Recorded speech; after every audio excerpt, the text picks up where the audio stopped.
What's up? What's up to all my surfers out there, man? Y'all already know what time it is. Boy, big waves in the building. We are back. Another midday madness, man. Y'all gotta forgive me about yesterday. Know we were supposed to go live at 12, man, but I had some unforeseen circumstances come up, man. But we are back at it today. Here to talk about the Carolina Panthers, obviously. But there's some things that I want to address before we get and dive into our midday madness mix. Shout out to everybody, man, that's been supporting the channel. Listen, the growth of the channel has been phenomenal, man. I really want to take this time to thank everybody for their support. Thank everybody for the love that they've been showing. Everybody that has liked the video. Everybody that has subscribed, turned on their notifications. I am gratefully appreciative for it, man. Y'all don't understand what it means to me, to have this support, man. It's been completely outstanding. So just thank you to all of my supporters and stuff that's out there. But there is one thing that I've been wanting to talk about. For those that have been, that look at my shorts, I posted a short on Sunday after LSU, my LSU Fighting Tigers defeated the Iowa Hawkeyes in the championship game, man. So shout out to the LSU girls. As you guys can tell from the background, I am a diehard LSU fan. Women's basketball, college football, that's my team. That's who I support. It's who I follow. But there's been some disturbing things that have come out of that I feel like it's very, very important for me to talk about and address today before we dive into the Panther content. Obviously everybody knows that, LSU, Angel Reese, I want to give a big shout out to Angel Reese, man. Angel Reese has inspired and probably changed the face of women basketball this past season. What she's been able to do for that sport of women's college basketball has been nothing short of amazing. It's been completely phenomenal. She is a typical African American girl who had inspirations on being one of the greatest basketball players ever, and she's turning into that, right? She's not your prototypical player. She wears her lashes and the long hair and the nails and all of that stuff that makes our black women beautiful, right? But the scrutiny she's received, obviously for her, her competitiveness on the court, how people have, kind of come at her, it's been completely ridiculous, right? So after the game, for those that don't know exactly what I'm talking about, after the game, she went up to Caitlin Clark. Caitlin Clark is a phenomenal talent. I want that to be said as well. She's a great player, probably one of the best female shooters that I've seen in college basketball for a long time. Has Steph Curry type range, limitless range, great ball, has vision, all of that. She's a great player. I just want that to be said, right? Even though LSU won this game and won convincingly, I don't want that to be knocked out that Caitlin Clark is a great player. But after the game, obviously, Angel Reese in victory mode, she went up and, pointed at the ring finger and, gave her the John Cena or the Tony Yayo, whatever one that you would like to call it. And the whole world made a big problem out of that, right? They made a big problem out of that. And it's completely ridiculous. You get what I'm saying? They scrutinized her and, called her unprofessional or unladylike or, this is not how unsportsmanlike or, all of these things. But it wasn't a problem when Caitlin Clark was doing it to the opponents that they faced prior, right? So this just goes to show the imbalance of blacks and whites when it comes to sports as a whole. There's still a long way to go. I think that there's been a lot of improvement, but there's still a long way to go with that. This young lady who calls herself the Bayou Barbie, and just because she doesn't, what's the word to use, that she doesn't look like the prototypical or the face of what the WNBA or the NCAA stuff looks like, should not be going under this kind of scrutiny. And I just think that it's completely ridiculous how they are treating her. Angel Reese, I want to tell you that, if you're listening, if you're a fan of the show, or, I just want to let you know that I am super proud of you. I'm super proud of that team. I'm super proud of Kim Mulkey and the job that she's done with you guys. Put on your crown, baby. Wear your crown, let it shine bright. We don't care what the analysts or what these people have to say about you and about, how you are. Keep being who you are. Don't worry about the haters. Let the haters talk. And at the end of the day, it's all going to show itself. You are a champion. Nobody can able to take that away from you when you win a championship. So let your crown shine bright. I just think that it was completely necessary for me to address this. I am Superman excited about my team winning a national championship. Go Tigers. Y'all already know what time it is. But we are back. Midday Madness, man. I hope y'all miss me like I miss y'all, man. I am your host with the most from the East Coast. Big waves in the building, man. We here to talk about this Carolina Panthers. Hey, listen, man. We are now counting down the days to the draft.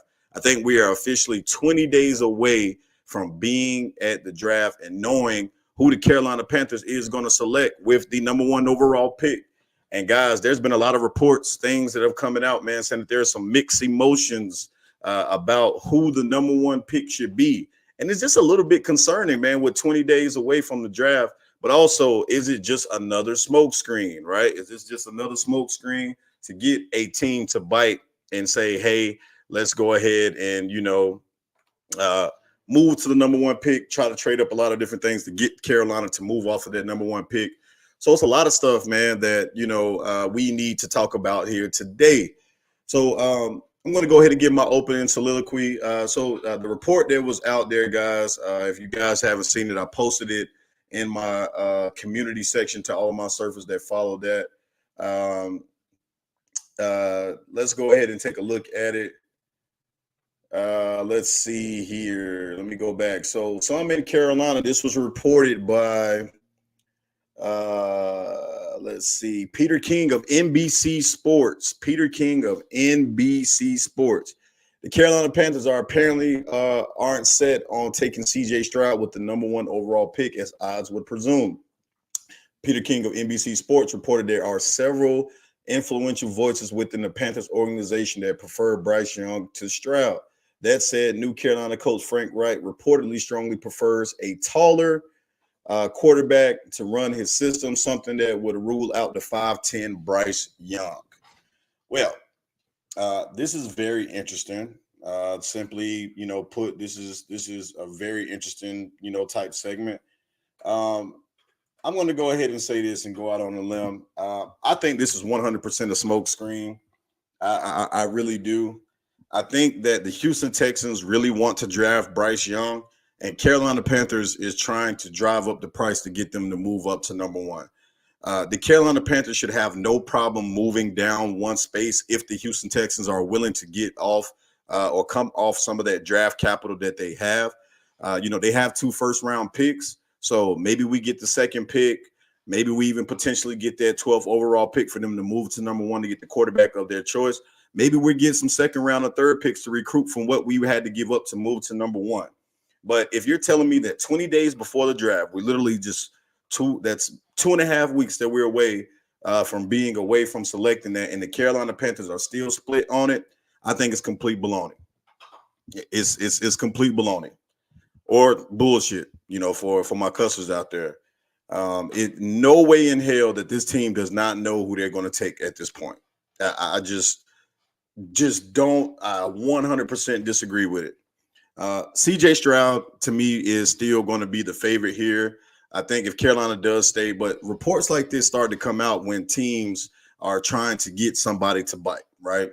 So you'll probably hear a lot of other Panther podcasts, a lot of other Panther outlets talk about, hey, the indecisiveness.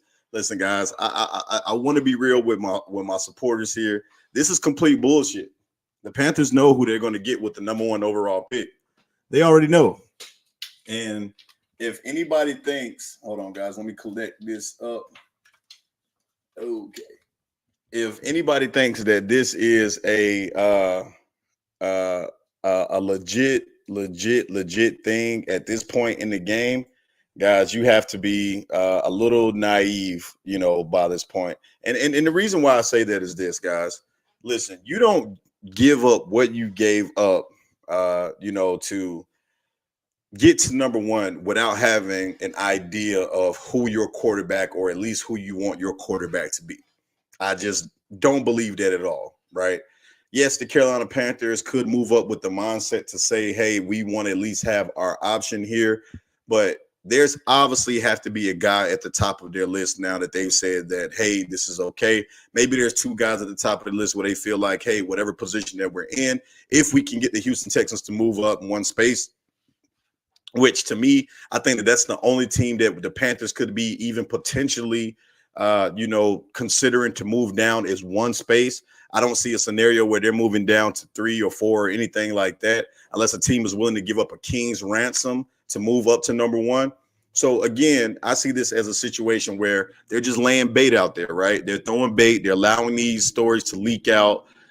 With 20 days away from the draft, to get a team to believe that we are completely indecisive on exactly what we want to do with the number 1 overall pick. That is a complete game strategy. It's a complete marketing scheme. It's a scam. It's exactly what the Panthers are trying to do, right? And, it's really a genius move, right? It's really a genius move because that way you're controlling the draft, okay? So let's say if the Houston Texans do decide to get thirsty, right? And they say, you know what, we don't want to play any games around with it. We want to go ahead and be able to have, get our quarterback that we have at the top of our board, which I'm hearing it is Bryce Young, but I'm also hearing that, that they are also willing to be fine with CJ Stroud or Bryce Young. They're going to get one of those guys that we don't get if we stay put at number 1. So, shout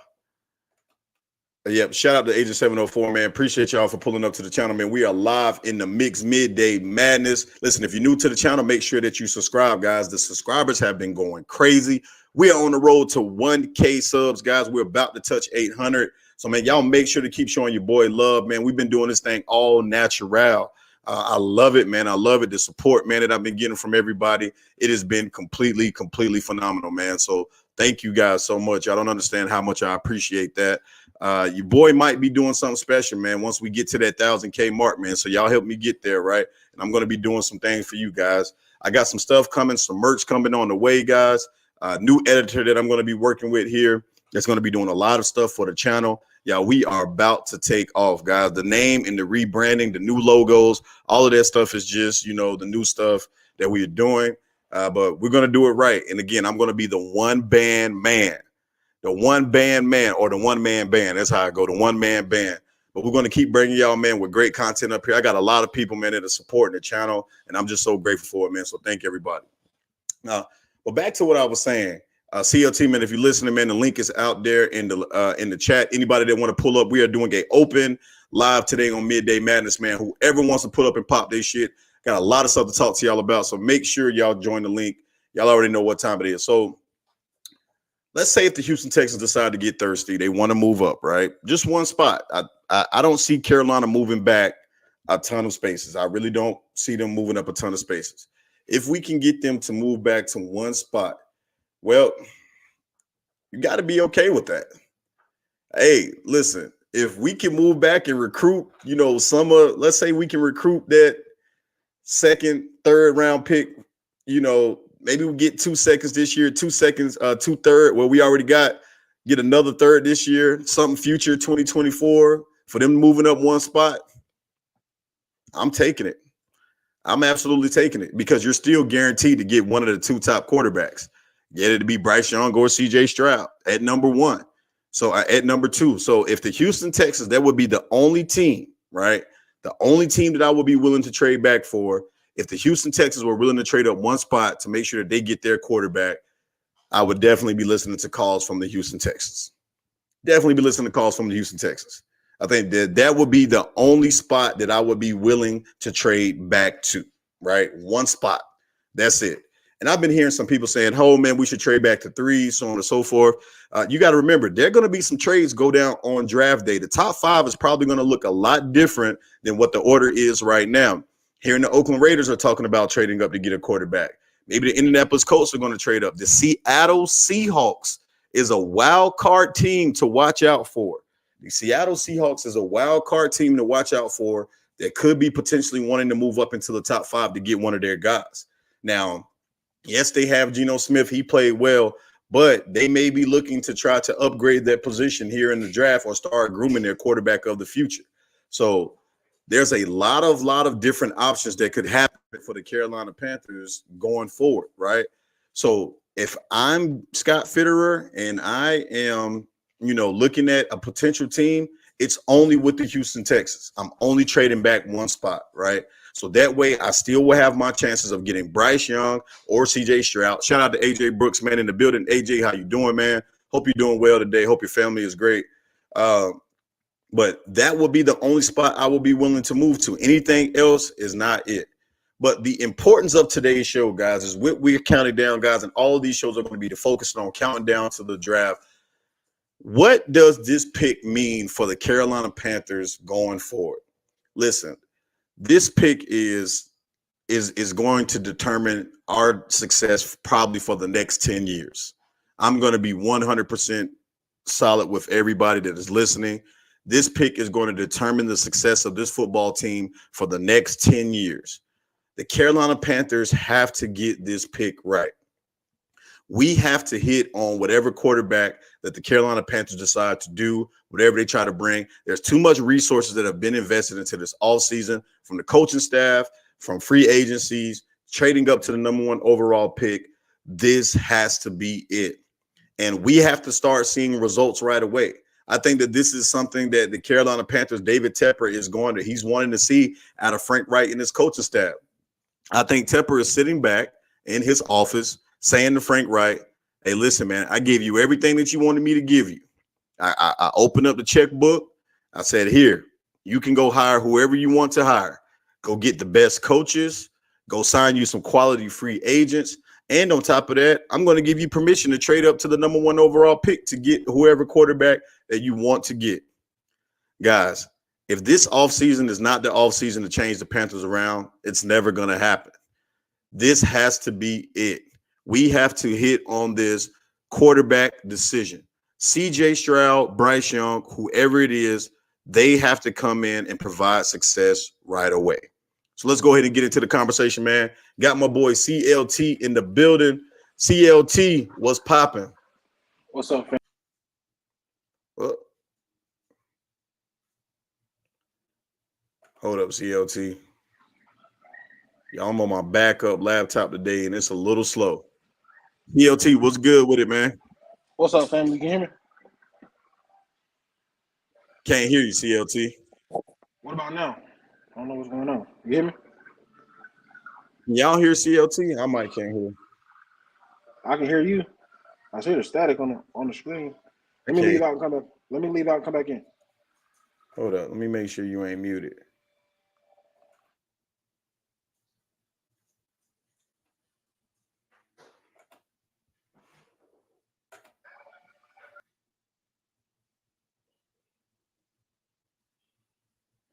All right, CLT, try talking now, bro. For whatever reason, I cannot hear you.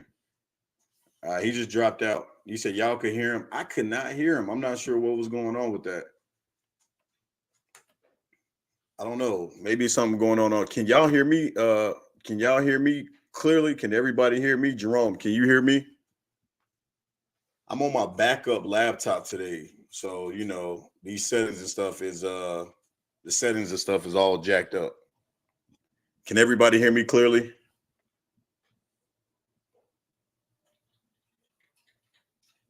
Everybody good?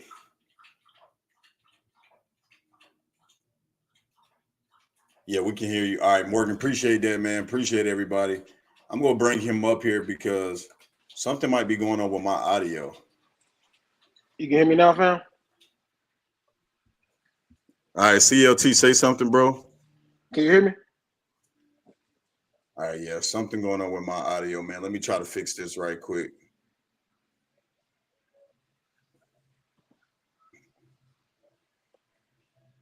Give me 1 second, CLT. Take your time. I'm on my backup laptop, and I can't hear nothing you saying.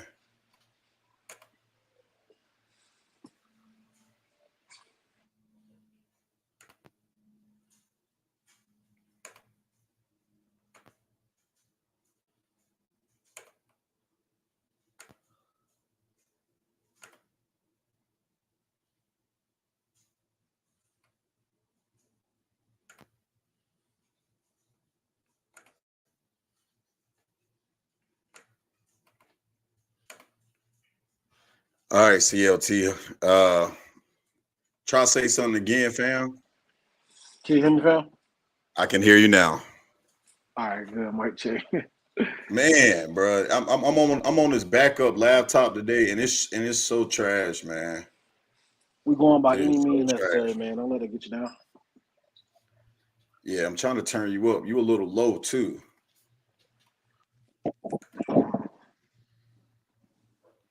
Let me hold on, let me get you turned up, bro. All right, now say something, fam. You hear me now? You hear me now? Yeah, yeah, yeah. We good. All right, so you can hear me better, so you can hear me 100%. Yeah, yeah, we can hear it. What up, Panther Nation? Deeper Elevation. What's good with you, man? Shout out to everybody that's pulling up in the chat. Midday Madness in the mix. Big waves in the building. Got my boy CLT here in the mix, man. We are talking about it today, man. Man, what do you think about these reports, CLT, about the whole Panthers organization are still split on what the decision they should do at number one, man? What are your thoughts on that? It's complete manipulation, but it's smart. Um, I believe that they understand and know who they want. But I feel like they're like you said, they can be weird as a fan base. I'm pretty sure they're listening to the fan base. As a fan base is content with having either or. If the Houston Texans are sold on one specifically, why not slide back one slot, get us some draft capital back, get us a top receiver that can go with either or of these quarterbacks. Why not sell your lottery ticket just for one Yeah. slot back? Why not? Yeah, man. I listen. I 100% agree. It's a smoke screen, right? It's 100% a smoke screen, and like you said, it's a smart move because again, it's forcing teams to really think about it. Like, okay, well, the Panthers are still undecided. Morgan say he calling it cap. It is cap, Morgan. It is definitely cap, but it's smart cap, right? Because what you're trying to do here is to get one of these teams to bite. It's like when And you're you can going fishing, man. You know, when you go fishing, you have to be patient. You get what I'm saying? For all of my fishers out there, I'm a big fisher, so I love to fish. You got to be patient, right? You got to dangle that bait out there, man. And at first you're gonna start getting a little bit of nibbles, and the nibbles are all of this media coverage and stuff that's been going on. But then eventually, right before you get it, you trying to get somebody to bite. Mudbone, pull up to the show, man. Pull up to the show, Mudbone. I got to get your takes on this today, bro. And then you gotta think about all the offers that Chicago had before we had a position. It was reports out that Chicago had 4 to 5 calls about the Yep, number one pick. yep. So there's definitely some interest out there. Yeah, it's definitely some interest out there, man. So that's what I'm saying. So let me ask you this question, CLT. What would be uh good draft capital to move back one spot? Okay, so I understand that you're saying that they got the 12 pick. I don't think that's realistic because it's only one slot, and they're okay with having either or, right? So Right. we're going back one. Obviously, they're gonna have to drop down into that second round pick that they have. I'm pretty sure they will go up there second, and just throw in possibly a second for next year. So 2 seconds to come up to number one overall and get your guy. I don't think that's too much to ask, especially about what because of what we lost. We have lost draft capital all the way to 2025. So I wouldn't mind taking a pick this year and a pick next year or a pick in 2025. Yeah. So shout out to Deeper Elevation saying that Texas might not even take a quarterback. They taking a quarterback, bro. They definitely taking the QB. If they didn't take a quarterback, I would be that shit is going to completely shake up the draft, CLT. Like if the Texans don't take a quarterback, I don't know what the hell I'm gonna do. Shout out to what that dude, man. Shout out to everybody, man, that done pulled up. Shout out to my LSU Tigers. You already know what time it is, man. We champions out here. What that dude.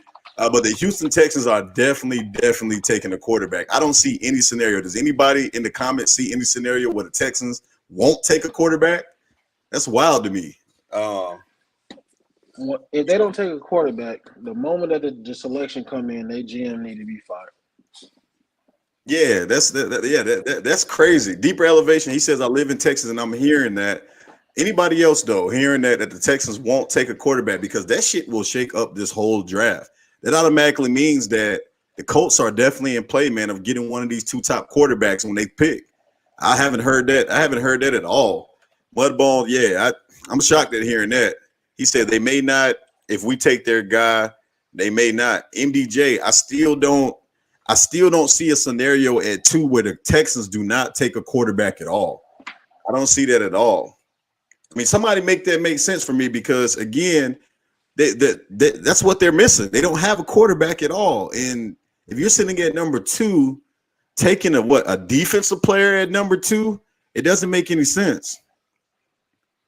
The scenario was just said on Undisputed that they may consider Will Anderson at number 2 and draft a QB with the 12th pick. That's a fucking risk, man. I think that's a big ass risk. Yeah, you gotta think about it too, man. Houston technically missed last year. They took Stingley over Sauce Gardner, and you obviously know the better pick based off last year. So yeah, that's yet to be seen, though, man. We gotta. I mean, so far he has been. I think Sauce is going to be generational, bro. I don't see no signs of decline. Yeah.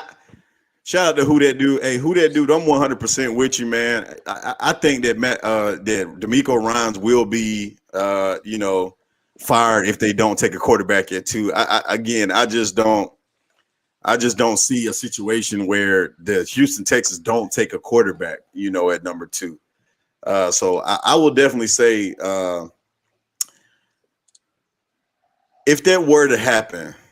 And we talking hypothetical. I really don't see that happening. But what would be to me, okay, if let's say the Houston Texans don't, so that would probably open the door for a team like the Raiders, a team like the Indianapolis Colts, and potentially the Seattle Seahawks to move up and try to get one of the top 2 quarterbacks.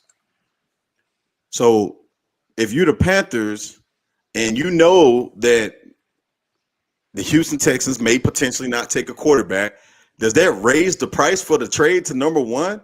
Would that be desperate? Would another team be desperate enough to move to number 1, knowing that the Houston Texans may not take a quarterback, or maybe they will move to number 2? Like, what team would trade for them to number 2? If they really are not taking a quarterback with the number 2 overall pick, which to me, that makes no sense because there's a possibility. And again, this is a huge possibility, but Jalen Carter or Will Anderson could potentially fall to them at number 12. So I really don't know if not taking a quarterback there for them at number 2 is a smart decision. I think that they definitely need to take a quarterback at number 2. Jalen Carter very well might fall to number 12 due to the fact that he just declined meeting with anybody outside of the top 10 picks. So that's going to hurt his draft capital, I believe. I think that was kind of arrogant. Yeah, that is definitely going to take that. So let me ask you a question then, CLT. So to trade back, let's say the Texans still decide to take a quarterback, which I think that they are. Mm-hmm. Let's see for a fact if we were to trade back 1 spot. You said that maybe getting some of their 2nd and 3rd round picks would be logical. You don't see a situation where we're able to get their 2 first round picks this year. What about a first in next year's first? That's possible. But like I said, it's only 1 slot. So it's only 1 spot, and it's okay to go to stay at number 2 because the consensus is either or. Neither one are considered generational, so it makes the value of coming up to just 1 slot that much cheaper. I wouldn't give up a first round pick next year if I'm okay with having either or. Yeah, but the thing about it is too. But what if they say so? Again, I get you. I don't think that they would give up a ton to move 1 spot up, right? Like I don't see it being a ton, but I definitely think that we could probably get their 2nd round this year. I think that we definitely probably can get maybe a potential 3rd round, another 3rd round this year. Like if for them to move up, I'm getting the 2nd pick, I'm getting the 2nd, I'm getting a 3rd. And maybe a next year's 2nd or something like that. Like to me, that's good capital and still be able to get your quarterback of the future. What you think about that? I think if we could get that, yes, but I just don't see that being realistic. And then you've seen the reports coming out that DeMeco Ryans said he's not losing sleep about what we do at number 1. So that's cap though. They got to be cap though, CLT. That's cap though, bro. I don't believe it. I don't believe it's cap because the quarterback comparisons is so close. I could see if it was like That year we had Trevor Lawrence. Then what's your kid from the Jets? That's a big drop off, kind of sort of. You know what I'm saying? That would drive up from 2-1 that much. MDJ, we talking about the Panthers trading back one spot with the Houston Texans. What would you guys want to receive from the Houston Texans to move back one spot? So the positives for Carolina in this situation would be you still are going to have your choice at whatever quarterback that you want to get, right? That's the positives of that. So even if they take CJ first, we still got Bryce sitting right there. Even if they take Bryce first, which I think Bryce is who Houston wants. I really think Bryce Young. I know CJ Stroud went on a visit. It was reports that came out yesterday that CJ Stroud went on a visit to see the Houston Texans yesterday, which is very interesting to me, right? Like it's very, very interesting to me that they're taking visits on CJ Stroud.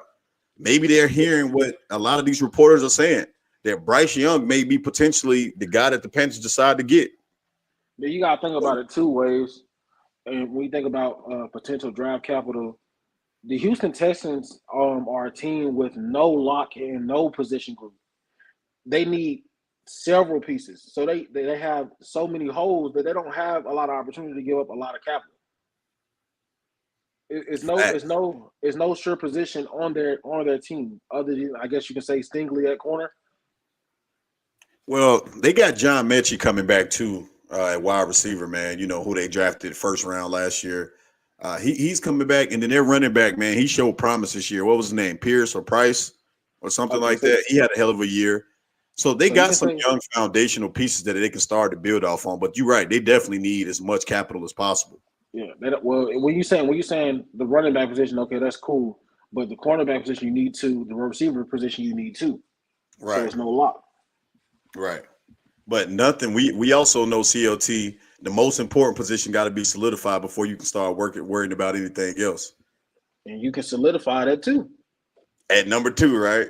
Yeah. Hey, he make a good point, man. Hey, listen. Realistically, though, man, I don't see the Houston Texans biting. Like but it would make sense, but it wouldn't make sense for them. It will make sense off of the strength of if there's a guy that they definitely want to have.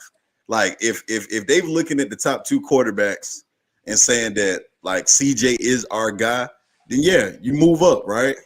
But if not, if you have that mindset that, you know, DeMeco Ryans is quote unquote saying that he's not losing any sleep, then you stay at number 2. I mean, you stay at number 2. But again, I could see both scenarios playing out, man, where the Houston Texans move up, stay in place. But again, for the Carolina Panthers, this is a win-win situation. There's no losing for the Panthers in this situation. This is a situation where the Panthers can come off big by doing either one.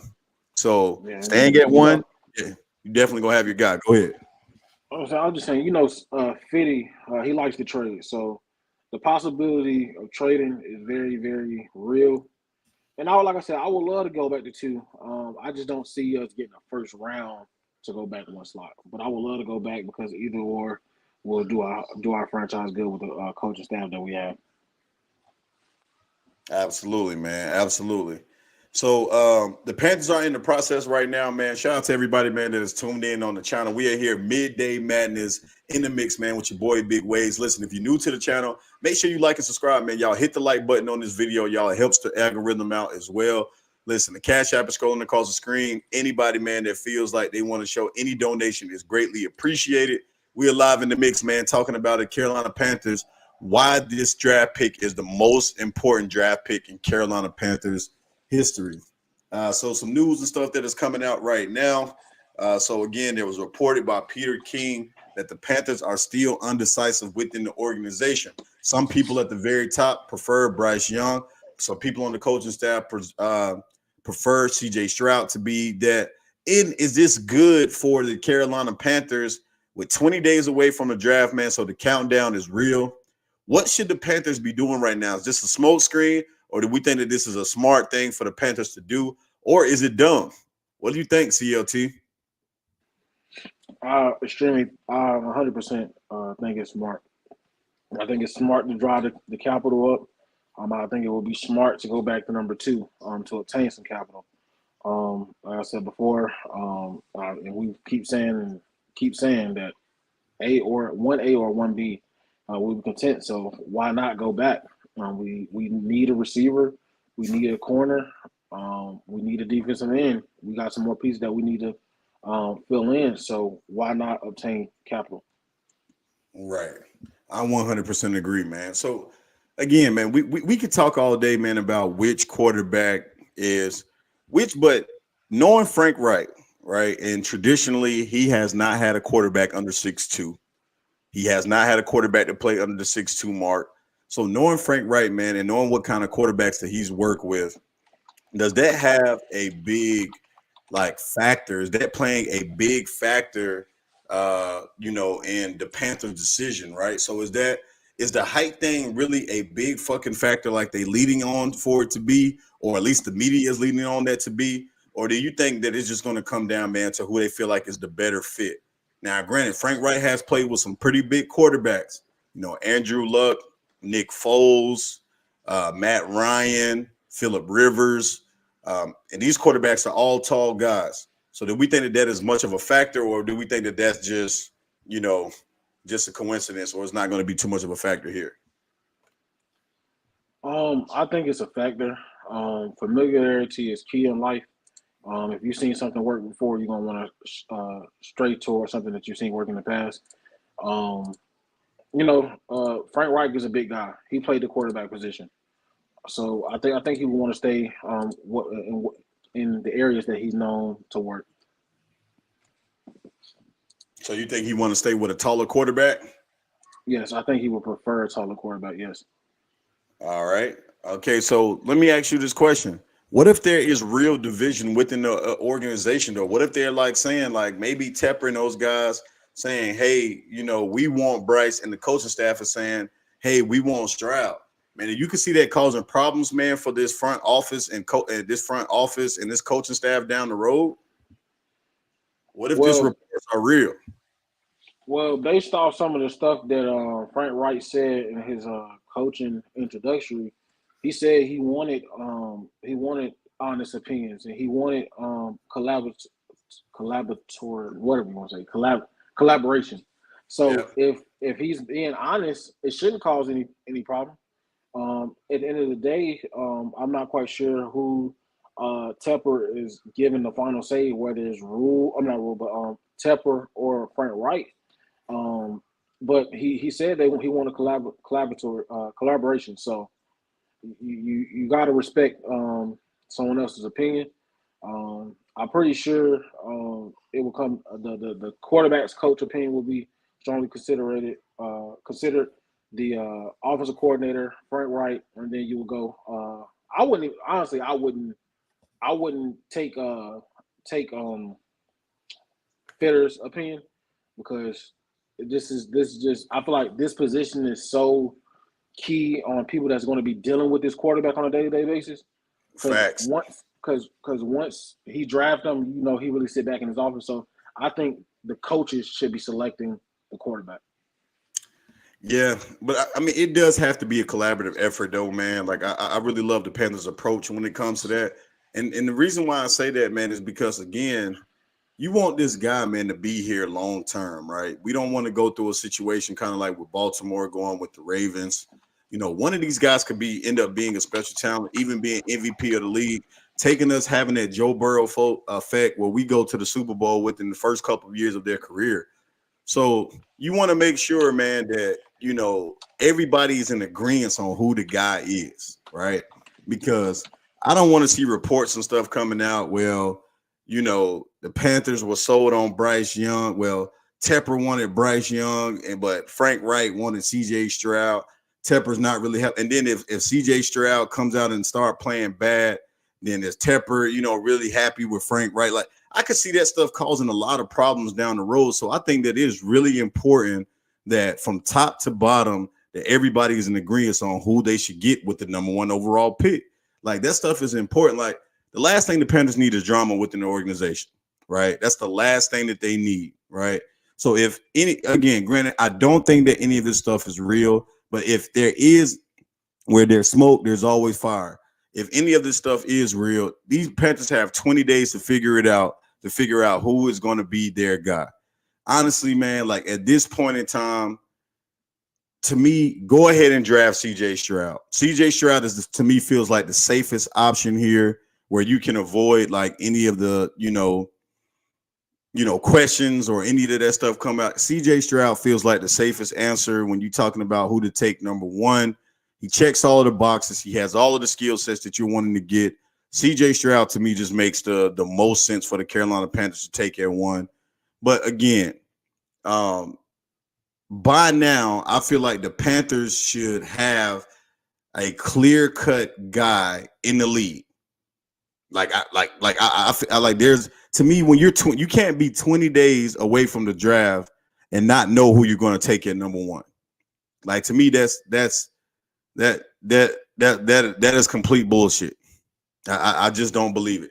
Hey, man, shout out to everybody that's in the chat, man. Again, we are live, Midday Madness in the mix.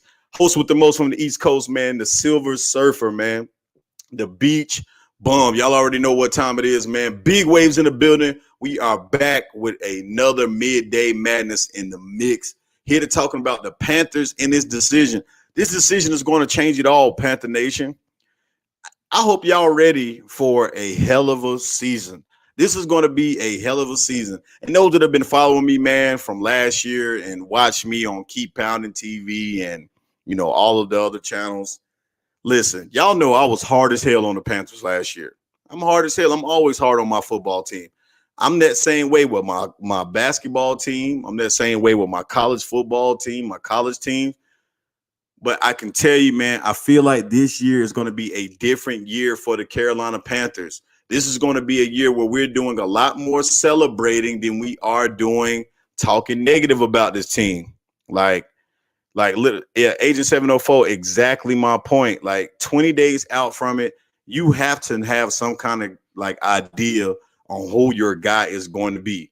Like literally, it shouldn't come down to like the final week before the draft for them to make a decision.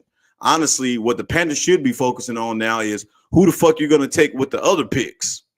That should be more of an important decision to who you're taking at number one by now. You've seen the pro days. You've had dinner with these guys. You've seen the combine. You've watched all of the tape that you can watch. At this point, it's just about making a decision. You have to make a decision on who this quarterback is going to be. 23 days away from the draft, you have to make a decision on who the quarterback is going to be. And we should honestly be spending more time talking about who the Panthers are going to take with their second overall pick at 39. Honestly, and I'm going to go ahead and say it there. If Josh Downs is available at 39 for the Carolina Panthers, I think the Panthers definitely got to take Josh Downs, wide receiver out of North Carolina. Man, I watched some footage of this guy over the weekend. Josh Downs is going to be elite. Say what you want about his size. Wide receiver at size, it really doesn't even matter. Tyreek Hill is small. There's hella small wide receivers in the league. Josh Downs is going to be the truth. Like the draft board, honestly, the draft board should already be built, Morgan. You should, honestly, you've been working on these candidates for literally the past couple of months. Your scouting department have probably already brought you the final results on everybody, the strengths and weaknesses on these guys. There's no way in hell that I'm waiting a week before the draft to decide or figure out who's. Now, obviously, you have to go off of the draft board, how things fall, how guys fall. I get all of that. But when you're picking at number one, you got to know who the fuck to pick at number one. Like you definitely got to know. Like you don't trade up to number one to not know who you want to get. I just don't agree with that. CLT, what's your thoughts on that? I do think they know who they want. I think you don't wait until you're on the clock to decide. All these, you have a whole department. People are getting paid countless of dollars to make the decision. If you're going up to number one, you're giving up the capital. You already at that time had an idea of which one you wanted. But at this point, you should have to confirm who you want. Exactly. Yeah. That's to me, that's a little bit absurd at this point of where we are in the process. So there was also another report that came out, right? The Chicago Bears wanted to get Derek Brown and Brian Burns, man, in that potential trade to number one, right? That would have saved the Panthers from giving up number one overall picks for the future. The report is, per CBS Sports, the Carolina Panthers made one of the most impactful moves of the season by obviously trading 2 first-round picks, 2 second-round picks, and wideout DJ Moore to the Chicago Bears for the right to take the number one overall selection. This week, The Athletic published a story with quotes from both Poles and general manager Scott Fitterer explaining how the transaction went down. While this article was full of intriguing tidbits, one of them stood out involved the players the Panthers refused to part ways with. And they says that after coming to a conclusion that an ideal trade would include a player, Poles turned his attention to the Panther star Brian Burns. So they actually wanted to get Brian Burns instead of DJ Moore. Man, what do you think about that? Now, remind you, like, honestly, Brian Burns, CLT. I'm gonna let you speak on that first. What do you feel like if we would have gave up Brian Burns over DJ Moore? Okay, so that's a hard question. So both, well, DJ Moore got paid. Brian Burns is approaching payday. Gotta pay him. So, Got to pay him. can you tell me what's more expensive, the defensive end position? I would assume over receiver, right? Yeah, defensive end is a lot more expensive. Right. So Brian Burns. Okay, when you compare personalities, DJ Moore seemed 100% bought in to being a Panther for the foreseeable future. There's been some conversation in the past that Brian Burns was upset with the organization in the past. Agreed. So, also, Brian Burns, if you wanted to keep him, should have been locked into a future contract prior to his 5th-year option. Right. So, with that being said, you can find a receiver faster than you can find a defensive end. I agree with that. So it's pros and cons. Like it's who I'd rather have. Me personally, I was a big DJ fan, so I would keep DJ because sometimes Brian Burns does disappear, but it's been some games that DJ disappear. So it's either or, bro. I can't say for sure that I would have gave up this person or that person because it's pros and cons on both sides. So I would have thought about it from this perspective, right? If the Chicago Bears, now if trading Brian Burns would have saved an additional first round pick, let's say that we would have gave them our first this year, Brian Burns in those 2 second rounds, whatever the case may be. So if the Brian Burns move would have saved us from taking another draft pick or giving him another draft pick, I would have absolutely did it. I would have traded his ass away because one, you're going to have to pay him big money. That's the thing, right? Brian Burns is going to listen. His contract is probably going to be somewhere in the line of 21, 22, 23 a year, right? So we're talking about it's probably going to be like a $110 million deal, 20 plus a year, 5 years, some shit like that. It's going to be is going to put some holes in some pockets. Right. So if we could have saved our next year's first round pick for them to trade Brian Burns, I would have done it. I was one of the people advocating for trading Brian Burns for 2 first round picks in the regular season. And again, I know that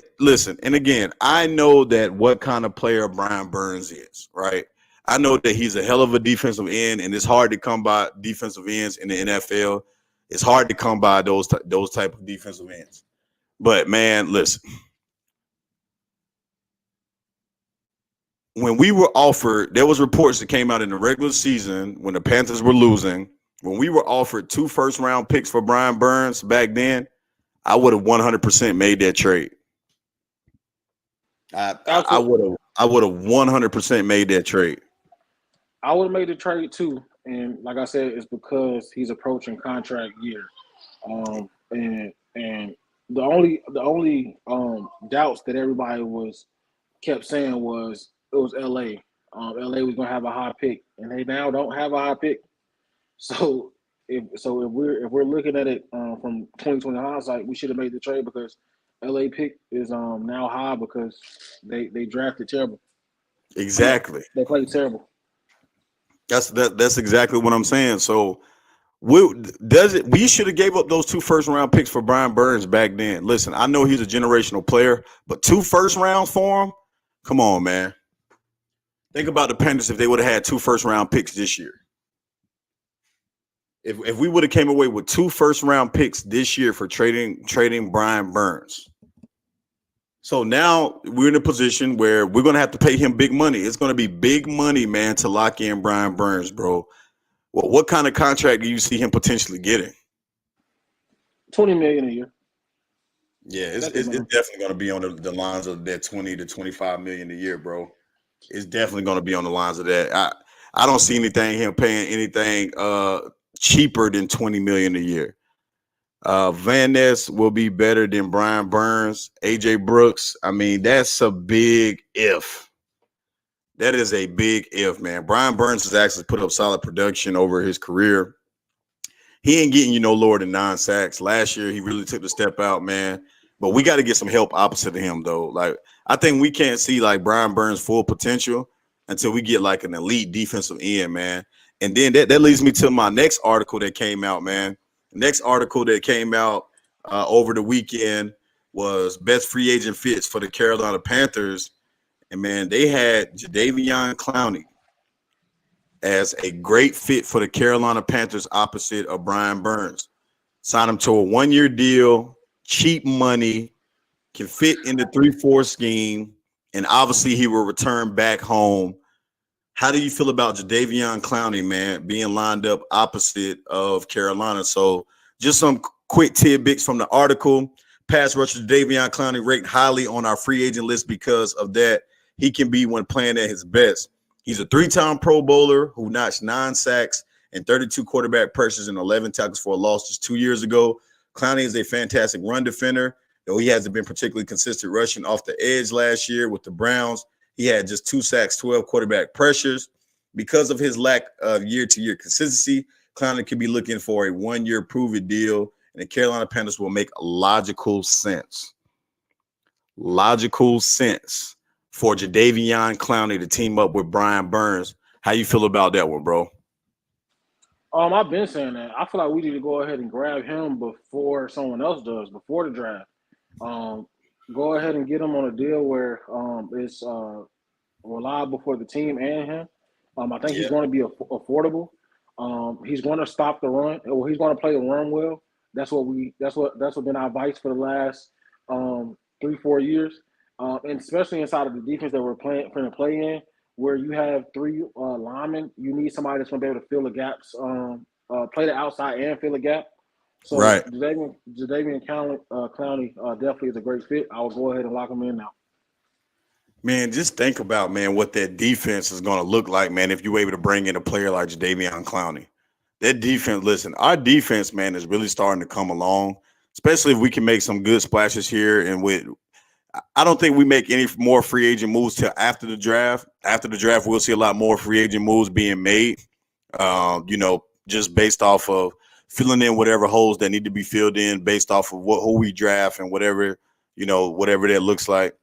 But honestly, man, bringing in a guy like Jadeveon Clowney can only help this football team. One, he's we all know he's a freakish athlete, got plenty of size, speed. Even at his age, 32 years old, can still be a force.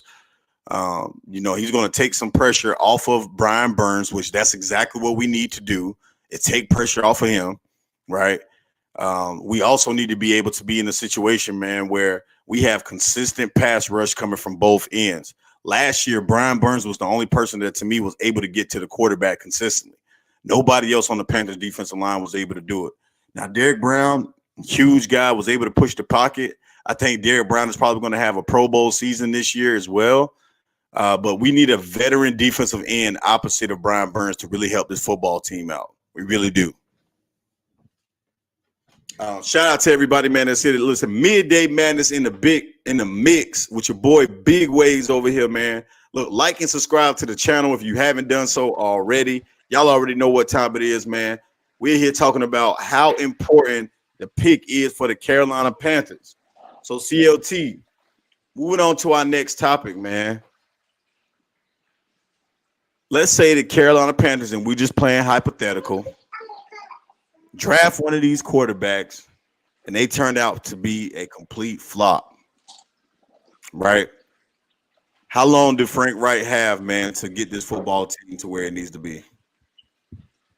I think if the quarterback becomes a complete flop, he has no time. He doesn't have no chance because we're not going to draft another quarterback under him.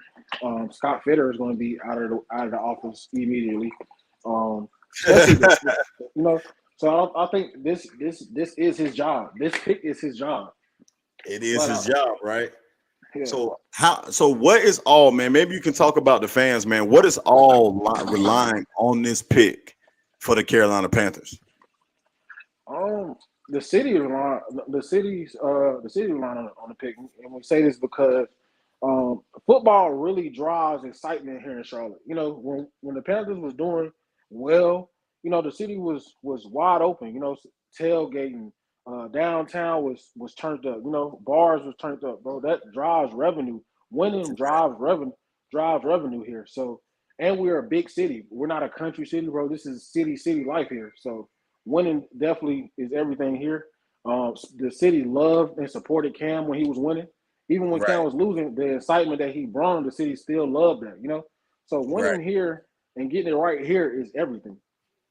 Yeah, it's one, man. Can you I don't know, man. Do you remember the 2015 season when how good the Panthers was, bro?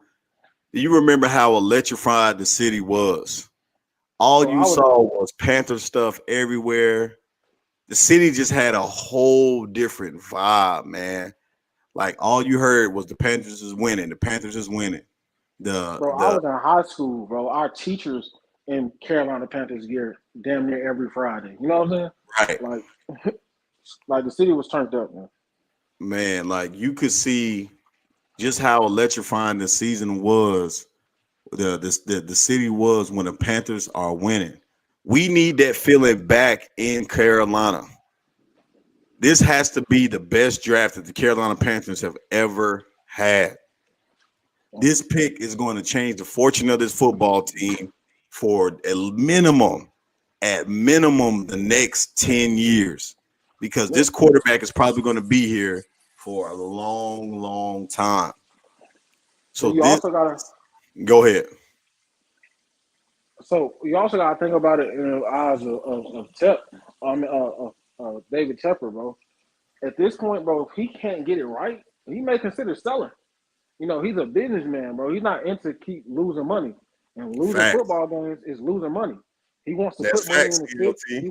They want to put money in the city with buying new facilities, such and such. But you're not doing that if you're losing because you're not making any money. That's ACOT. That's 100% facts, bro.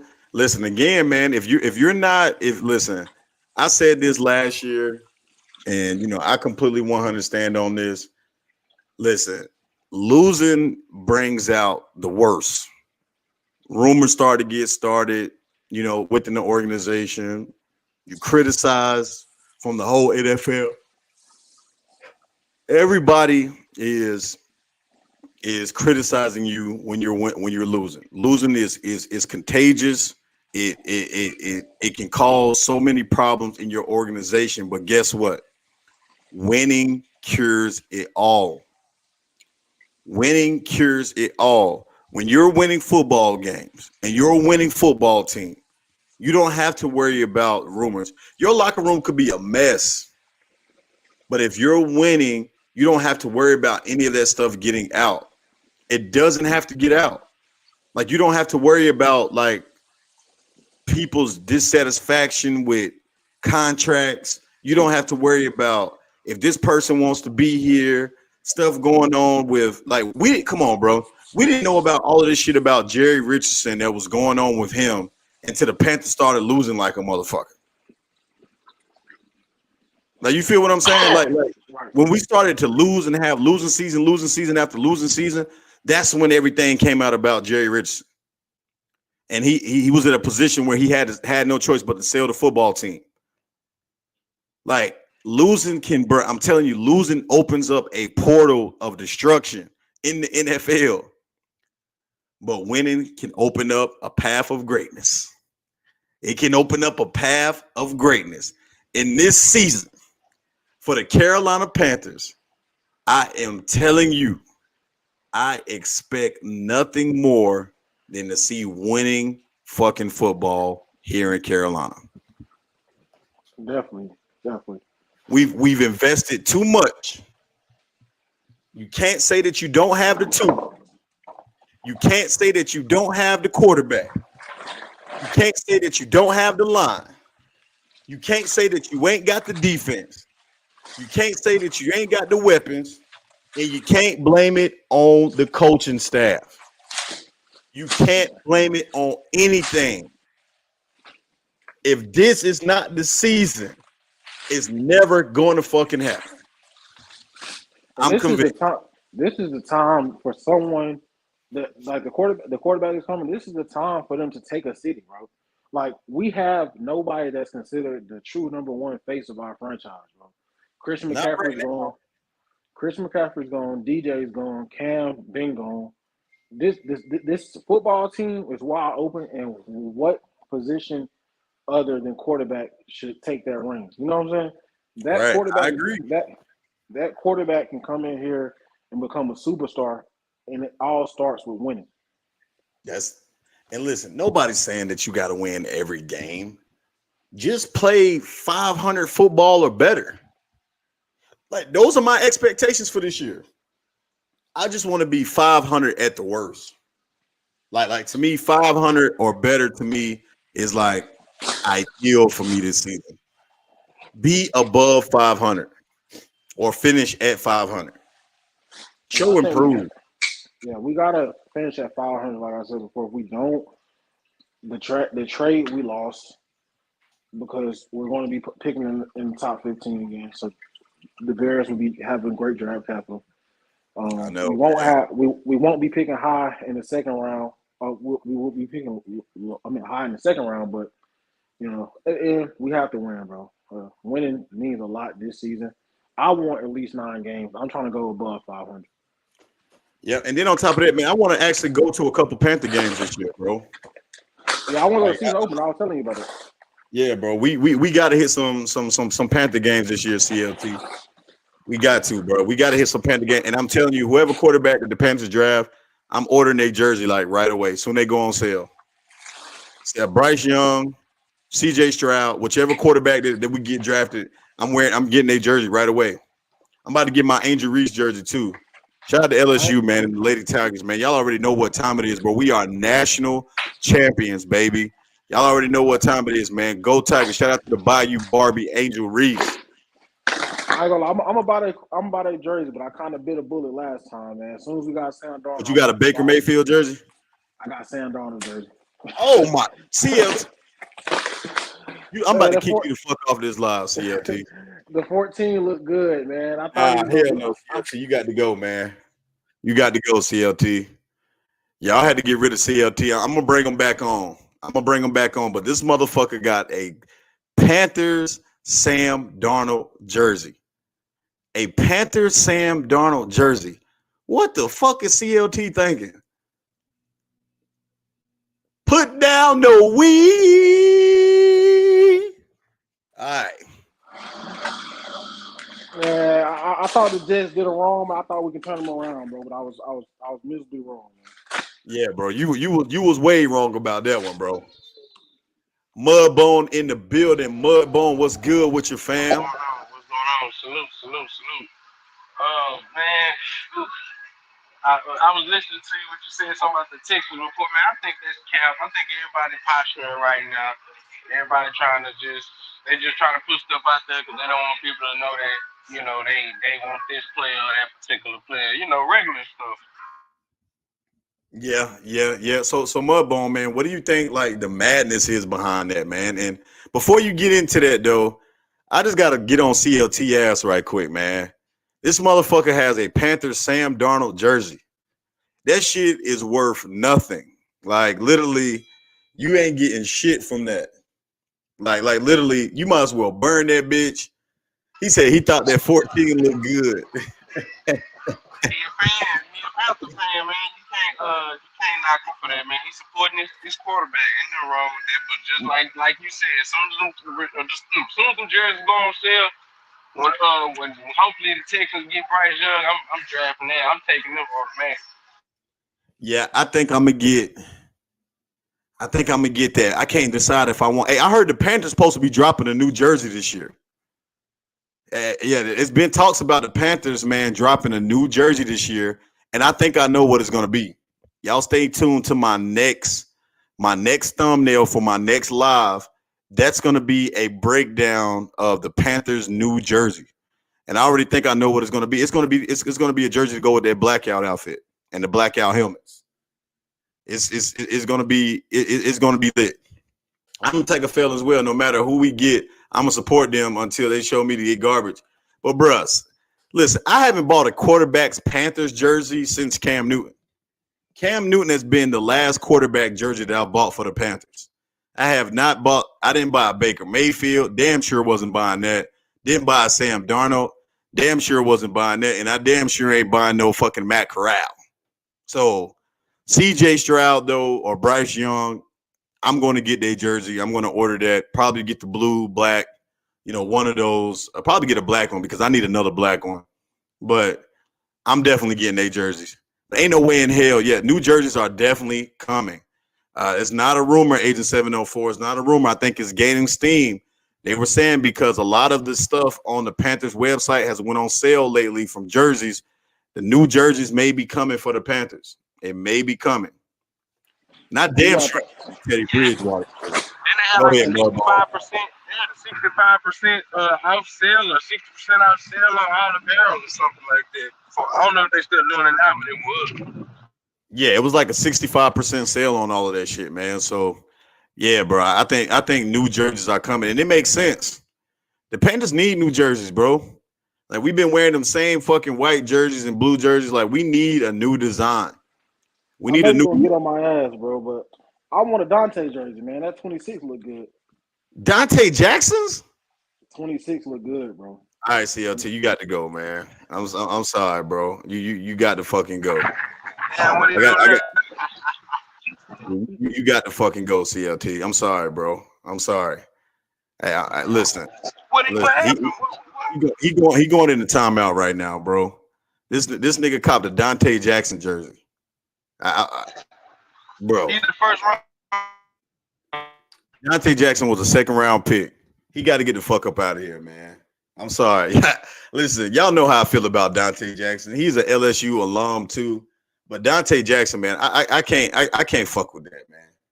Next thing he go tell me he bought a fucking Tommy Tremble jersey or Ian Thomas jersey.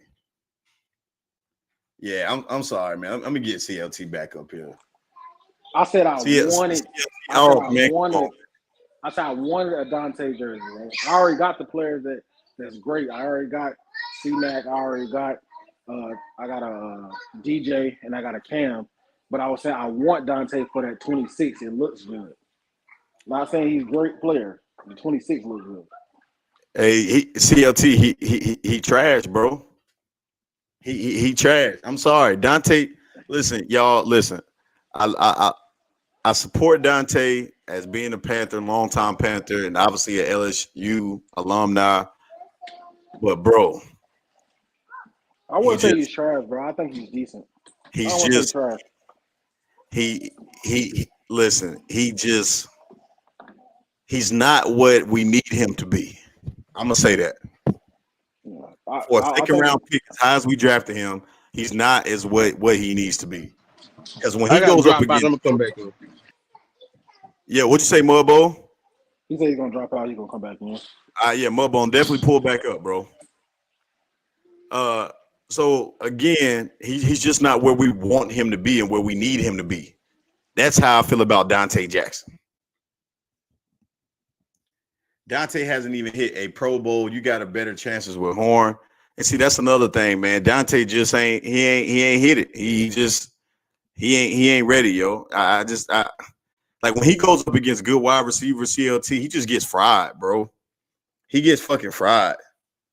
Like he really does. He gets like fried when he goes up against elite wide receivers. Like real technique. He relies too much on his athleticism and speed. Shout out to 704 J Rich. 704 J Rich, pull up, man. Pull up 704 J Rich. About to put the link back out there in the chat. Anybody want to pull up? This is Midday Madness. Midday Madness. Wow. On Life is Just a Wave podcast, man. Y'all already know what time it is. Like and subscribe to the channel if you haven't done so already. We are here talking about why this pick for the Carolina Panthers is going to be important. It's going to change the fortunes of this team for years to come. Life is Just a Wave podcast, man. Y'all already know what time it is. Shout out to everybody that's in the chat. Again, hit that like button on this video. Midday Madness on Tuesday, April. What's today? The 3rd? April 4th? April 4th? April 4th? Yeah, man. Easter around the corner, 2 around the way, man. What plans y'all got for Easter, man? Let us know them Easter plans in the comments, man. I don't know, man. I'm thinking about hitting the fucking beach this weekend or something, man. I don't know yet. I don't know yet, but I'm thinking about doing something special this weekend, man. Maybe get the kids or something out the house. We go see. It's supposed to be raining in the Queen City, my boy. So you might have to. It is supposed to be raining here in the Queen City, so I got to get the hell up out of here. That's what you're saying. Exactly. If you want to do something with the kids, man. So let's go ahead and talk about this too, man. And MDJ, 2 players our fans give him a hard 2 that don't necessarily deserve it. It is D-Jack and Shaq at their positions. They're solid players for the most part. Dead Rabbit, we gonna be turned up. Dead Rabbit, you already know what time it is, bro. We definitely gonna be lit in the mix for Easter weekend. But I gotta answer MDJ question right quick. MDJ, this is for you, man. Listen, have they not deserved it? Have they not deserved it, MDJ? Have they not deserved it? Yes, they have been quality starters. They've been quality starters. They've been quality starters. But have they lived up to their draft position? That's all I'm asking. Shaq Thompson, to me, has just been just that, a solid starter. Has not taken his game to the next level. Shaq Thompson, by this point in his career, should be one of the best linebackers in the NFL. And I don't feel like he's one of the best linebackers in the NFL. Dante Jackson, to me, should be a top corner in his league. He has the potential to be a top corner in his league. But time and time again, he just gives up big plays. He gets smoked a lot. They put him in a blunt. They put him in a blunt every time. So boom. All right. A lot of the great corners, right, in the league have great safety help. We haven't had a great safety that plays coverage. Dante plays decent. He's a decent cornerback. I think if we had a great coverage safety, that would improve his play. Not buying the CLT. He done had a lot of what's this Dante Jackson? What 5th, 6th year in the league? What great coverage safety have we had, bro? You said what? We never really had a great coverage safety. I mean, Kurt Coleman, Kurt Coleman. My point exactly. Yeah, but oh, man, listen, that's no excuse though, bro. Like I'm gonna be honest with you, man. Listen, I'm not saying that he's supposed to be a shutdown corner. I'm just saying that there's been a lot of times when he was the number 1 corner for our team before we drafted J.C. Horn. When he was the number 1 corner for our team, that he got beat. He got when he lined up against number 1 wide receivers. He got cooked. He got cooked a lot. J.C. Horn ain't got to worry about great coverage play. I mean, great safety play. Like Dante Jackson, our number 1 corner, has gotten fried a lot. JC was drafted in the top 10. He's expected to do that. Shout out to Trio 1, man. For saying that, like he says Dante is solid. He just stays injured. And that's another part of the problem, too. Like, man, I'm telling y'all, man, these injuries for these players that we keep drafting high, like, man, this shit is starting to bother me, CLT. It's starting to bother me, bro, because we drafted Dante Jackson. He was a second overall pick. Terrence Marshall Jr. was a second pick for the Panthers. Dante Jackson, first overall pick. And these are guys we've drafted here within the last 5 to 6 years. These injuries to these guys, man, I need to start seeing them stay healthy. Like, I'm gonna keep it real. This may be a bold statement, but you were hearing it here live on Life is Just a Wave podcast. If Dante Jackson gets hurt again this year, and he has to miss any extended amounts of time, which I'm not wishing on this. I wish this man health and success. But if he were to get hurt again this year, it's time to let him go. You got to go. If JC gets hurt this year and he has to miss any extended amount of time, and we talked about this on the last show, if he has to miss any extended amount of time, JC Horn, it's time to start worrying. It's time to start worrying. Like, it's time to start worrying. And the turf, yeah, listen, the turf stuff, man, I get it. Like, I get what everybody is trying to say. I get what everybody's saying about the turf, man. But again, at the end of the day, man, like, turf is a problem for players. They don't particularly like playing on turf because of how hard that it is. And yes, I'm still waiting on the results to see if playing on turf has a higher risk injury than playing on grassy fields. But you got to remember something. There was once upon a time in the NFL where there were no turfs at all. Like, they were all grassy fields, and players were still getting hurt. Football is a physical game. You know, it's going to happen, man. It's going to happen. Shout out to Agent 704. Boy's chance has been ran out of luck. He's still on the team, especially with his attitude. Listen, what saved Shaq Thompson from staying on the team is the fact that he decided to take that pay cut.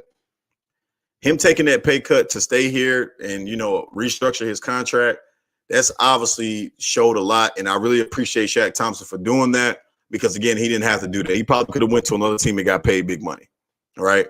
So, Shaq Thompson, I definitely salute you, my brother, because taking that pay cut to stay with a team that's on the rise is probably a big piece of pie for you to eat. Definitely is. So, with respect, Shaq Thompson, I salute that man for doing it. Cut that man, D-Jack. If he get hurt again, yeah, he just got to go, man. He can't. That's why I think the Panthers need to invest in a corner. Why is we not going to get Marcus Peters? Why are we not going to get one of these veteran corners, man? Like, again, even if they stayed healthy, we still need depth at the cornerback position. I don't get it, man. Why haven't we invested in going to get another corner? We need depth at that position.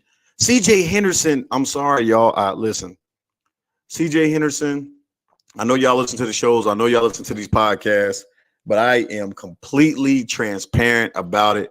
My boy, you have struggled. You have struggled, my boy. You have struggled, man. You've struggled at the cornerback position since you've been in Carolina.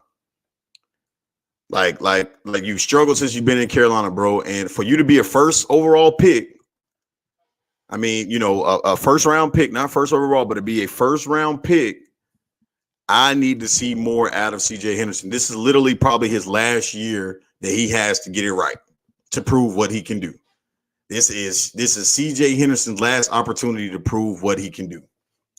We still might shop free agency, but waiting until after the draft. Morgan, Captain, absolutely right. I think that is 100% true. I think the Panthers are putting a pause on making additional free agent moves until after the draft, just to see, you know, who we can get, who they can bring in, and then we'll fill whatever holes that we have left after that, guys.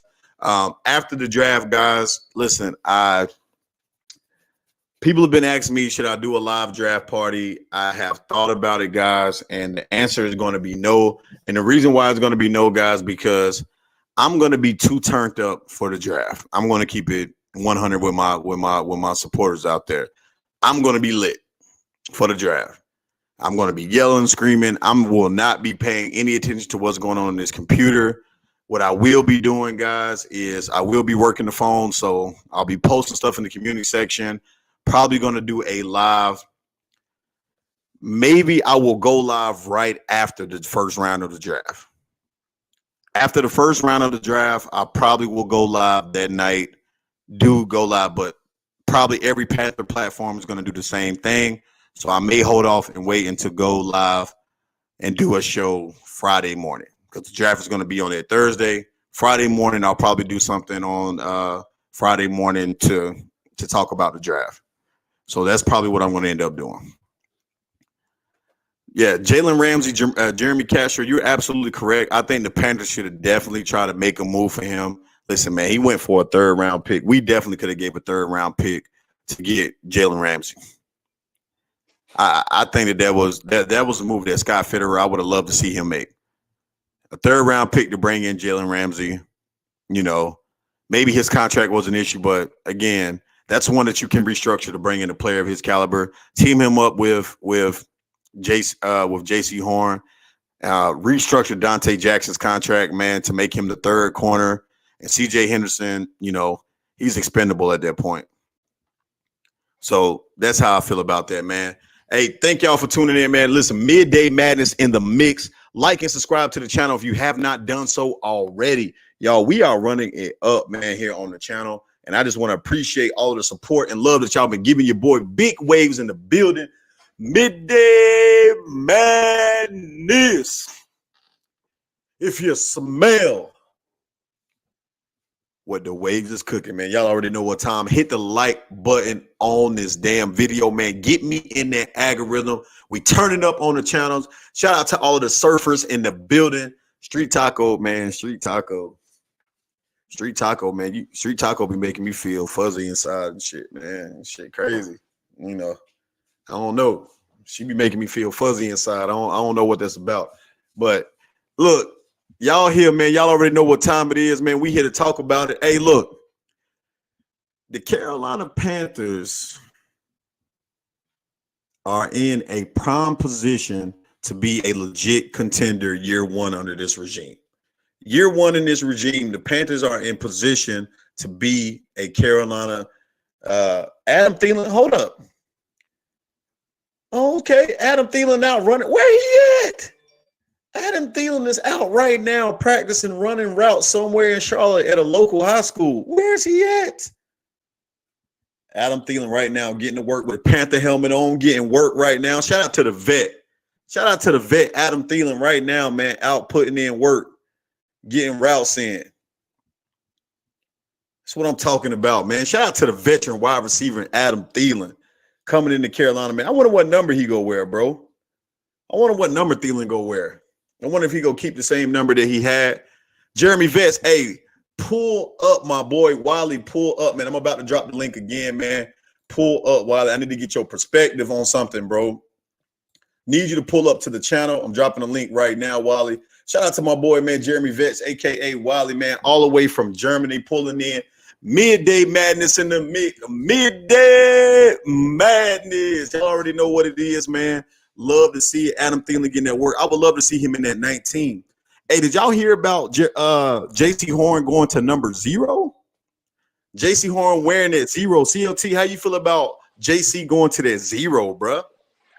I don't like 0, bro. I don't see the magic in it. What? It's bro, to be respectful, that shit's ugly, bro. Like, Bro, and then think about our uniforms with the 0, bro. They just don't look good. Bro, that 0 gonna look good on that black. CLT, come on, bro. That 0 gonna look good on that black, bro. You would buy that shit and wear that shit? Hey, we got Wally in the mix, man. Wally, man, how you living today, fam? I'm doing good, man. Just chilling in Izmir. Yeah, man. Hey, I'm glad to hear it, bro. Hey, I gotta ask you a question, Wally, and I've been wanting to ask you this question for a while, man. What's that? What does this pick mean? Why is it so? Why I say it like this? Why is it so important for the Panthers to make sure that they get this pick right? And what does it mean for the team, man? I just want to hear your overall perspective. You have the floor. Why is it so important for the Panthers to get this decision right? This decision is going to shape the next 10 to 15 years of Panther football. One. Why is it important for it to be the right pick? If we pick, say, Bryce, for example, and he plays excellent for 5 years versus CJ that plays excellent for 15, that means you had a quarterback only for a third of the time that you could have. So that's had to be heavy on the mind of the coaches. And from a fan perspective, that means we have consistency over a longer period of time that we've never had. Now, let me ask you this question too, Wally. From a division perspective, why do you think it's so important, man, for kind of where we are right now in the NFC South and how vulnerable the NFC South is right now? We have a chance to win it this year and the next 5 consecutive years if we get the pick right. This year, I believe we can win it because our defense is going to be the better defense, and they can carry the young quarterback. Next year, the next year, the defense will still be good, but the quarterback have time to develop. And I believe that the division will be better next year than this year, but we have had time to develop the quarterback that we'll be on the road to at least repeat or make it to the playoffs, whether we win the division or not. Yeah. So, and again, man, that's that. And Wally, man, I appreciate you for saying that, because that has me thinking, man, like, with all the moves that we made this offseason, up until this point, we're 23 days away from the draft, man. My blood is boiling because I wish it was happening today. With all of the moves that we're making right now and what Tepper has invested in this team, is there pressure on the staff? Is there pressure on a young quarterback to come in and try to show results right away? Or do you see this thing being a 2 to 3 year type process? I think it's more pressure on the staff. The young quarterback's he is gonna have the same pressure on him regardless.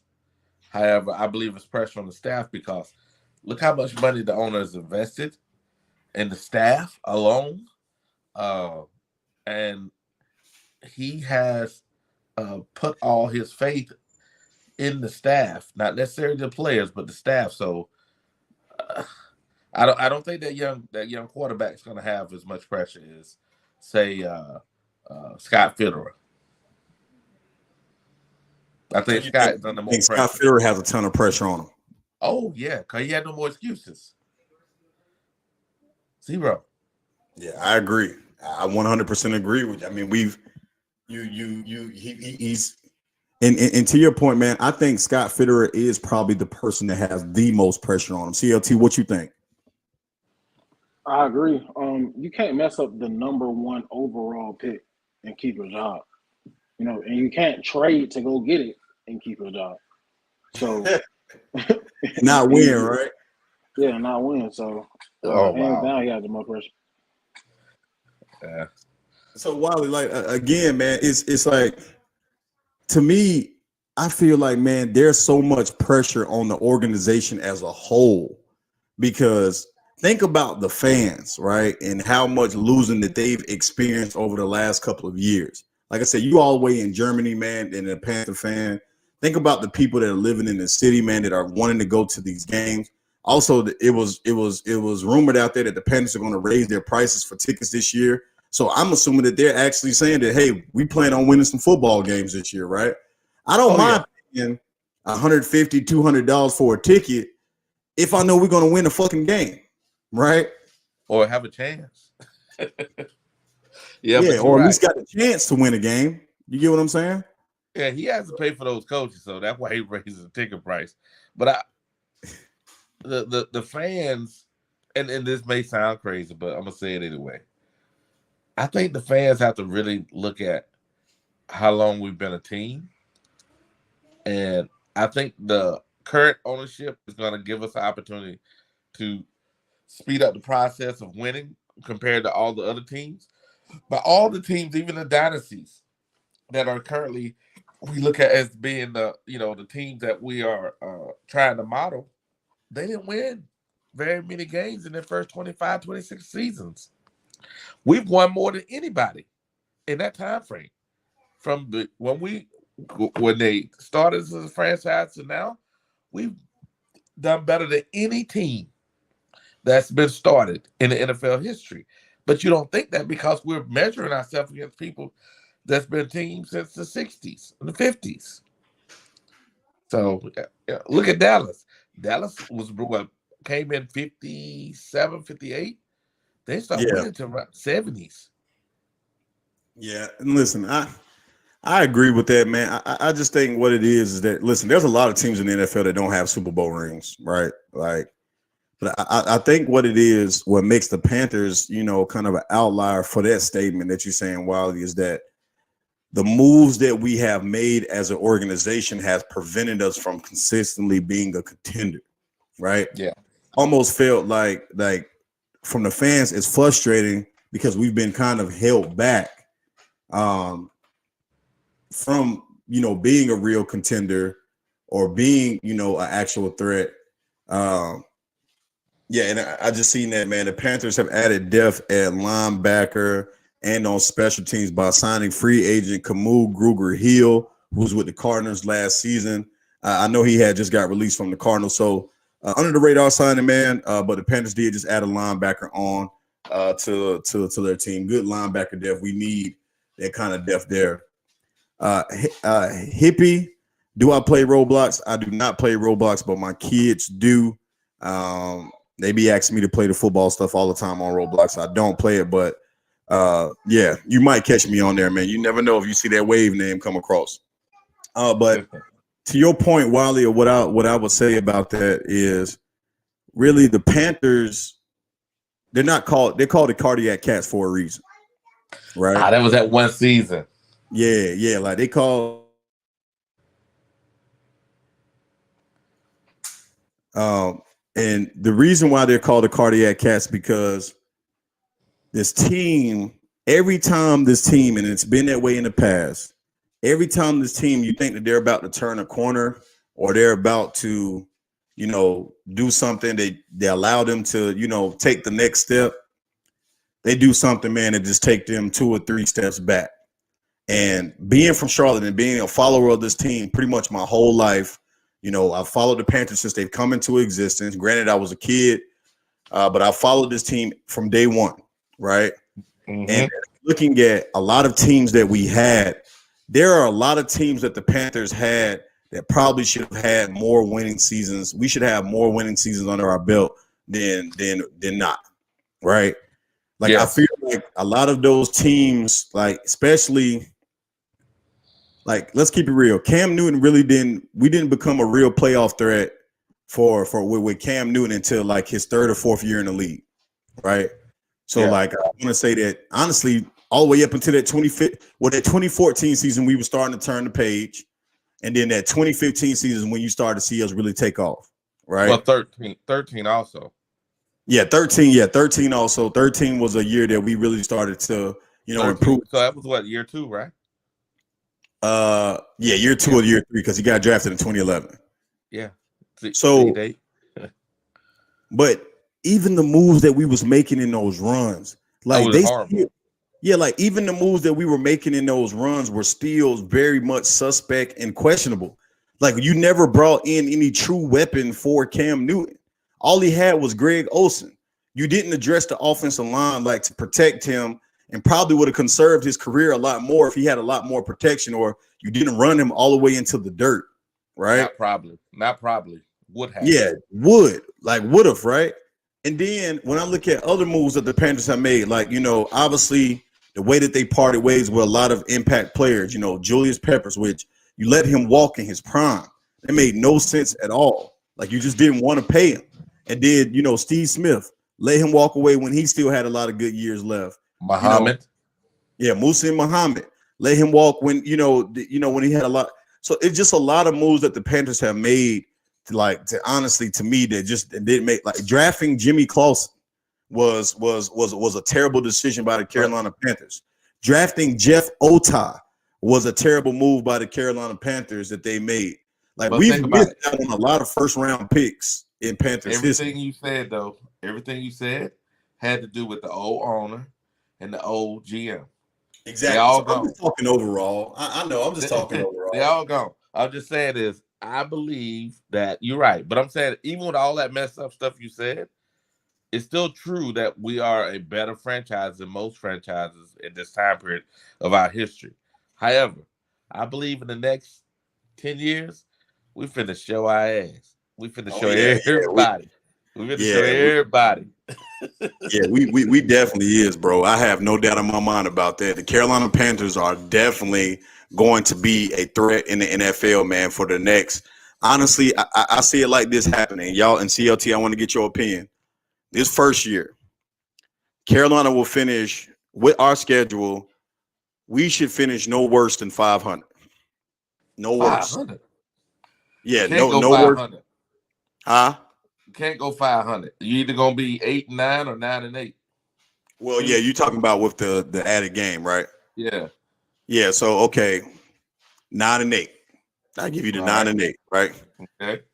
That'll probably be a more realistic thing with it. And the reason why I'm giving them 9-8 this first year, because it's still going to take a year for this stuff to gel, right? 10-7. For the young quarterback to get used to playing at the NFL level.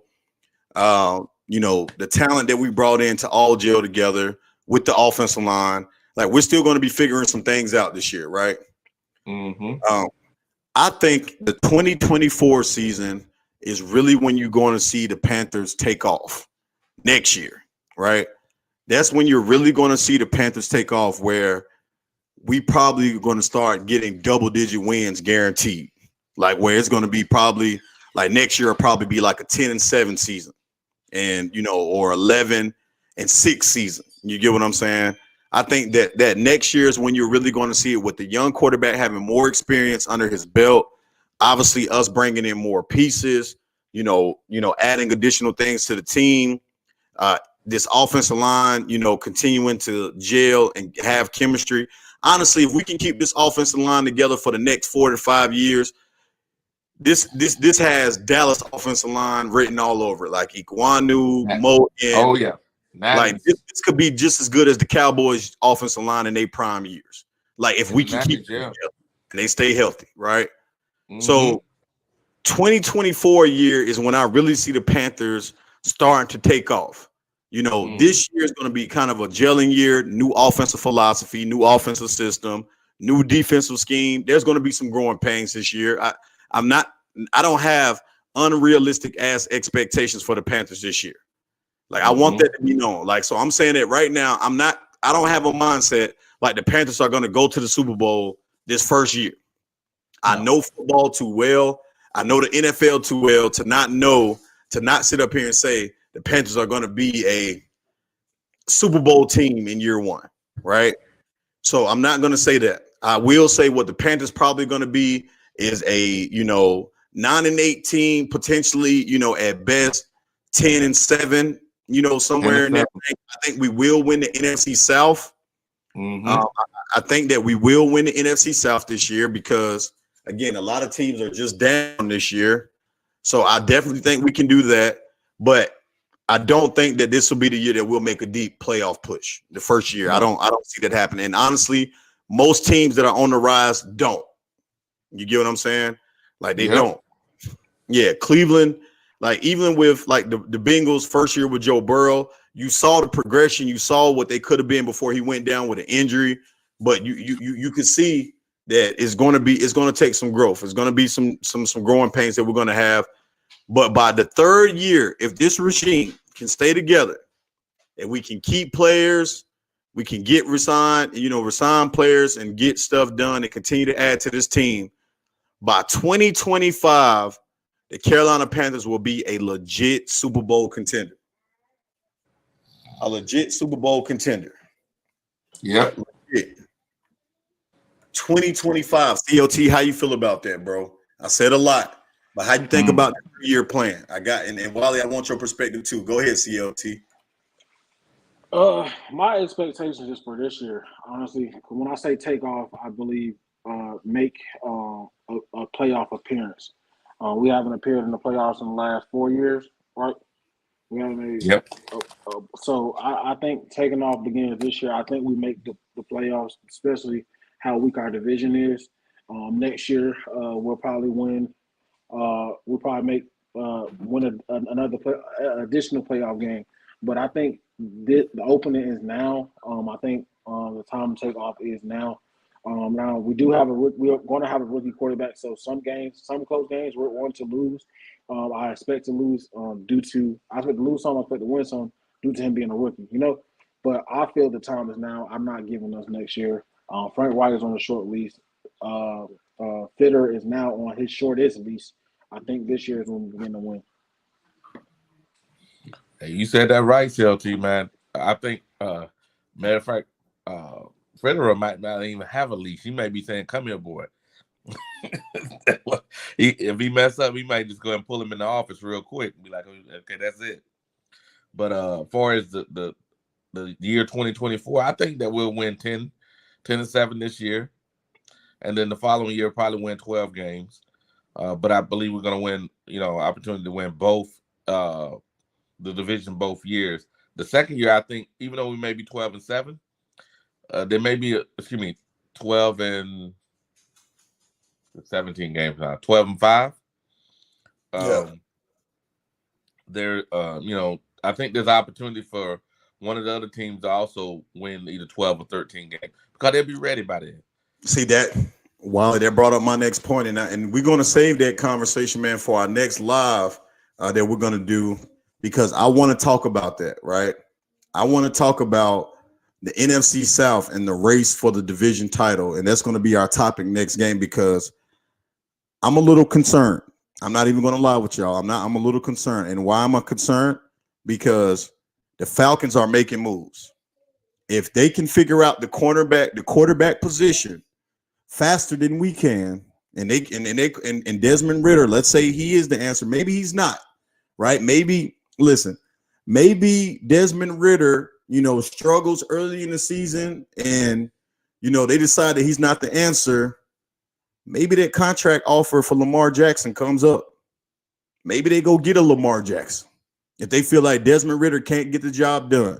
I know Arthur Blank said what he said, but losing equals desperation. So maybe a team like the Falcons will get desperate and try to trade for somebody, right? Now, I will say this too, and I will say this too. The Falcons have made moves this offseason. The Saints have made moves this offseason, and if you're asking me, the Tampa Bay Buccaneers are the furthest away from being competitive. But again, the Panthers have to seize the moment now. I'm only giving the Panthers a 2-year window, 2 to 3 year window to really be on top of the NFC South, right? Where they can get there and win it convincingly. And it's probably these next 2 to 3 years. After that, it's going to be a competition the rest of the way, because the Falcons will get better. They have talent. They've brought in talent. If y'all haven't looked at their free agent moves, they've brought in a lot of quality free agents to the Falcons this year. Their problem is the quarterback position. And I've said at the beginning of this offseason, wherever team can figure out the quarterback position first is going to control the NFC South for years to come. So that's my synopsis on it. So, but CLT, I don't think it's going to happen in year one. To respond back to you, I think you will see a lot of progression this year from Carolina. I think that we're going to win some games that people are not expecting us to win. And I do think we can take the NFC South this year, but I'm not sure if we can make a threat in the playoffs. Now, granted, the playoffs, anything can happen, but I don't think that we're going to see, like, it wouldn't surprise me if we had double-digit wins this year, but I think I'm going to stay more reserved and be on the lines of 9 this year. So I said the record is 9-8. I said I expect us to make the playoff this year, and I expect us to make a playoff push next year. Yeah. So, because again, I'm not even ruling out the Saints this year. Oh, come on now. For real? Wally, man. I'm not a believer in the coach. I don't think Dennis Allen is the answer, but I do believe, man, that Derek Carr is an above average quarterback, and they still have weapons that can make plays. Like listen, Michael Thomas is going to be coming back if he can get fully healthy. We know what kind of problem he can be, and he can get back to form. Chris Olave is probably, if you ask me right now, Chris Olave is probably the best young wide receiver that we have in the NFC South. That man, that kid is a problem. He's a problem. Alvin Kamara is probably going to get suspended, but that's fine. Even if he missed 6 to 8 games, they still have Jamal Williams. That Jamal Williams was a big pickup for them. Jamal Williams led the league in rushing touchdowns last season. Having him on board, they're not going to be no slouches. Now they defense. I understand what you're saying. I got you, but check this out. Yeah, go ahead. How much defense did they lose? They lost 3 or 4 tackles, and the defensive end. So I don't know. They only picked up 2 guys that were almost practice squad guys from other teams. So we got total. Atlanta got what? 2 of theirs. And Atlanta got I thought Atlanta also got like a safety or something from them. But Atlanta took 3 defensive players. We took 1. So, and these guys were key rotational guys. So go ahead. Yeah, and they picked up Calais Campbell though, the Falcons. Yeah, but I'm saying the Falcons have gotten. I would be. He ain't getting paid. He ain't get paid yet. Say that again. Oh, Big no, bro, go ahead. That was me. That was me. Go ahead. Okay. Yeah. So I said the Falcons are looking better than the Saints. They loaded better. If anybody, be the Falcons. The Saints, I think, they're older and the depth have gone away. Go ahead. Yeah, I wouldn't. The Falcons still have too much youth on offense, right? Like they still have too much youth on offense, and their defense, it's gonna be better this year. Like it's gonna be. They brought in a new defensive coordinator, I think, this year. Their defense will be a little bit better than what it was this past year and years past, but I still think that it still has like some room to grow. They don't have any premier pass rushers, and honestly, they got a good young corner. But honestly, they're missing a lot of pieces still on the defensive side of the ball. And then on the offensive side of the ball for them, young quarterback, young running backs, and wide receiver don't really have a ton of, weapons from the wide receiver in the wide receiver room. So, I don't think that they're going to be a problem this year. But what I'm saying is the Saints this season is probably going to be the team that will be the most competitive opposite of us in the NFC South, I think, this year. Yeah, I don't disagree. But excuse me, the Saints. No, I'm saying they're doing a couple things. I believe it's us and the Falcons. Everything you said. I agree that these are factors for the Falcons. Yeah. However, the Saints, I'm telling you, the age and the lack of depth is going to wear them out. Yeah, Big Bro, how you feel about that?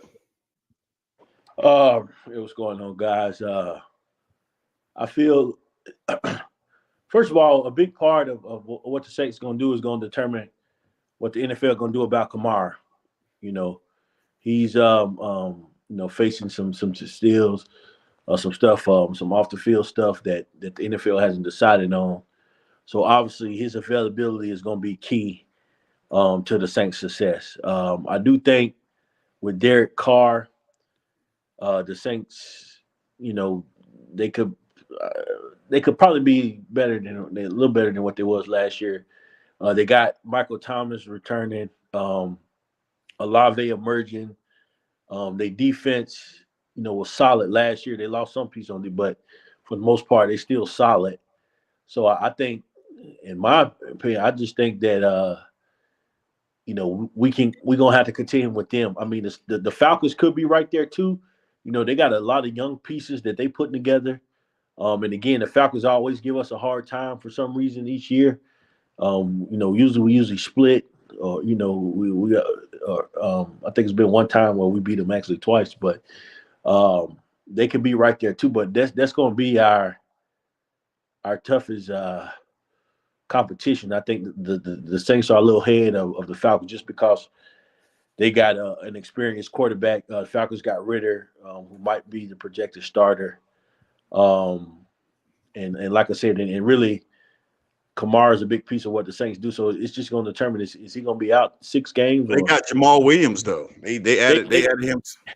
They do. I mean, they do, and he's nice. Again, he was the touchdown leader, but he's more so one of them back. He's goal line, but he got a lot of touchdowns at the goal line. Kamara will be the primary back. They will use Williams, but I don't think he's not that breakout species like they can run how Kamara runs, man. And Kamara is used in the pass game. Williams is not really a pass catching running back.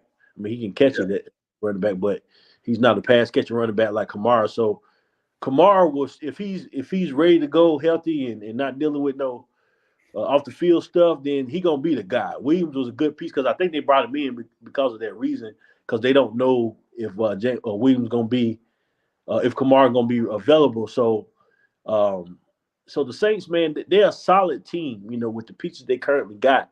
So I mean, they are gonna be, we have to continue with them, man. I think they got a good chance of being, I ain't gonna say really good. They got a chance of being good. And possibly competing with us, man, on the division at the end of the year. Just for this season, right? Like that's what I was saying. Like, I think the Falcons are growing, right? They're young.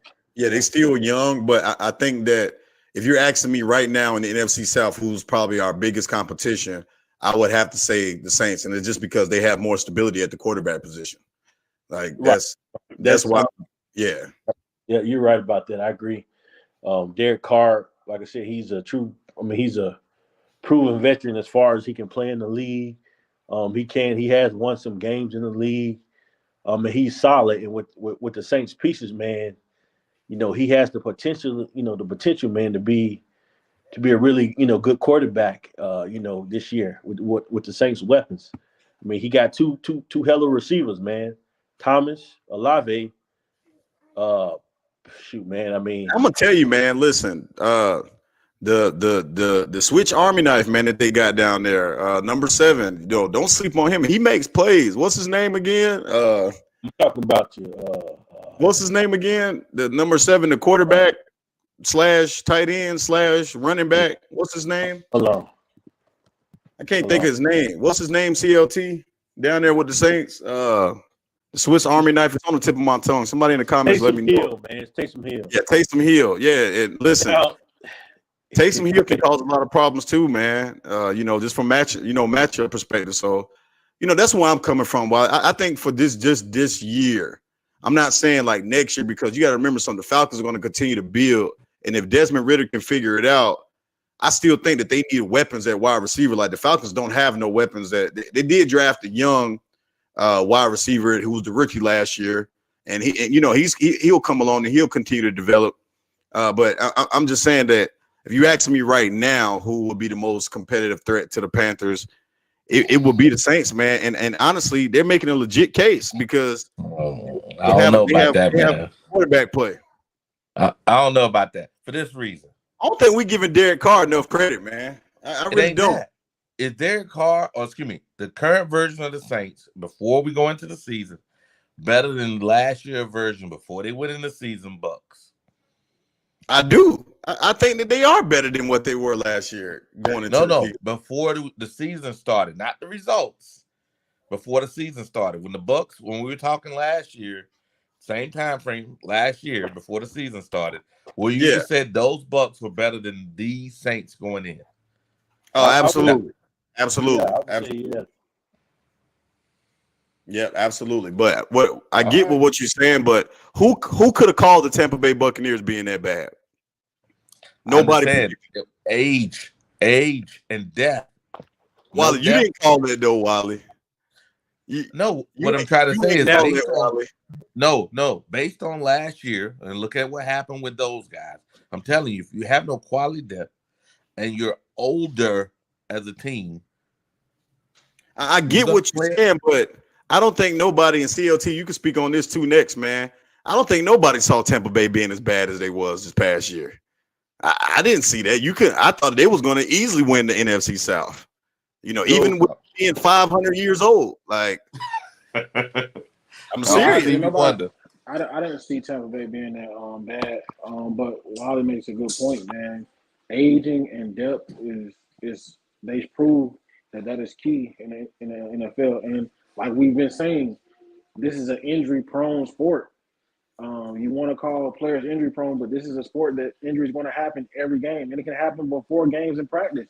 You have to have depth to come in. Yeah, you can have stars, but you got to have people to come in while those stars go down. Yeah, like that's the only thing that I'm saying, man, is that it's so hard, man, to predict what's going to happen in the NFL for any given season. Like, it's really hard to predict, man. But like I'm just saying, on the surface, it looks like the Saints can compete. Derek Carr, man. I listen. Say what you want about Derek Carr, but I always go back to one thing with him. Last year, now not this past season with the Raiders, but the season before that, the Raiders was in the playoffs with an interim head coach, and Derek Carr threw for 4,000 yards. This is before Devontae Adams got there. He threw for 4,000 yards, man. And had like 25, 30 touchdowns. This was the guy, man, who taken his team to the postseason.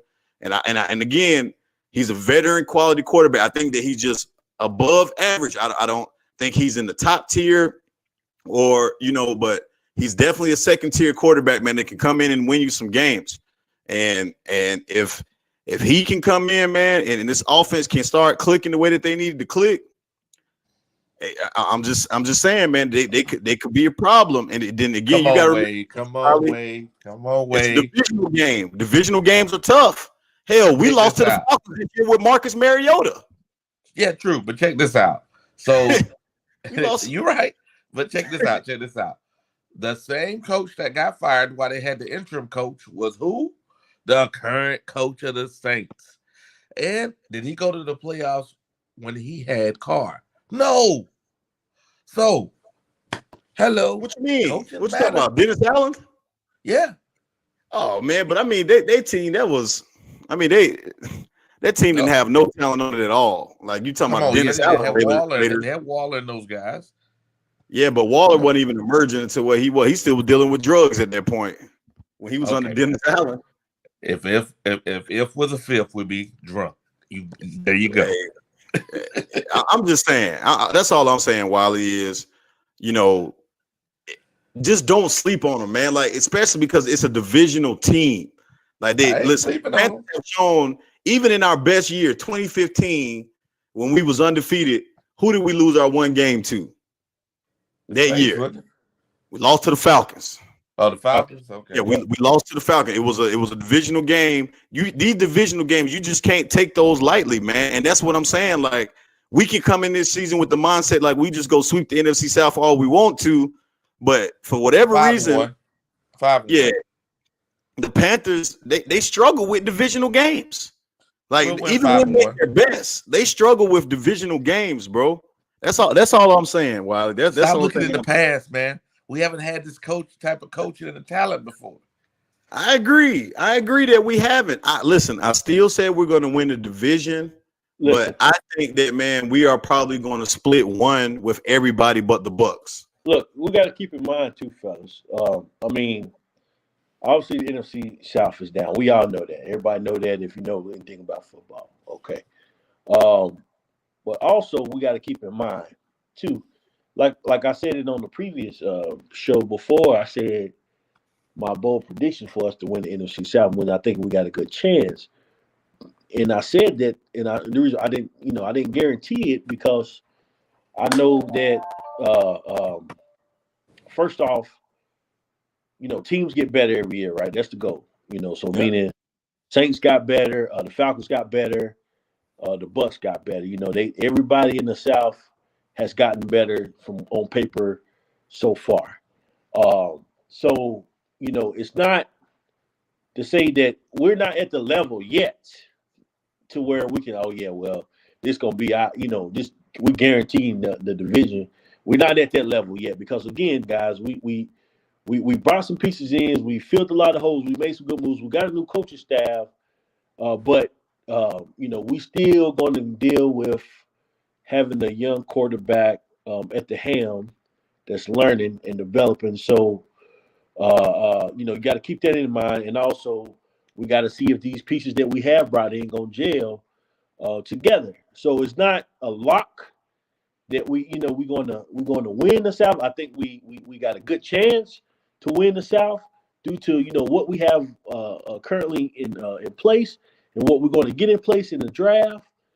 But again, those other teams they're doing they've done the same thing that we've done. They reloaded this year, so just to say that they're going to be a non-factor or they're going to be. So I can't say that because first of all, I haven't seen what nobody has put together on the field. Right, none of us have seen that. So I think we got to change the Saints. They were missing the quarterback, which in my own opinion, I think Jameis could have got it done, but whatever. But they got some pieces in place that they can be good. Also, the Bucks, they got Baker Mayfield, and again, we know what he's done so far. I mean, he could take a step. I don't know. Haven't seen him yet. The Falcons with some young pieces, they still got the tight end down there.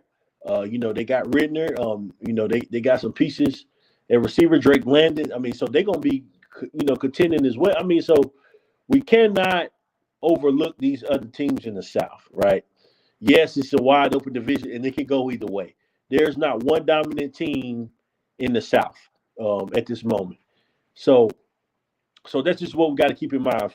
And we got a good chance. I think we can do it. I think we got a good chance. But again, let's not overlook. Because soon you start overlooking teams, and that's when shit can go south. So that's my take on it.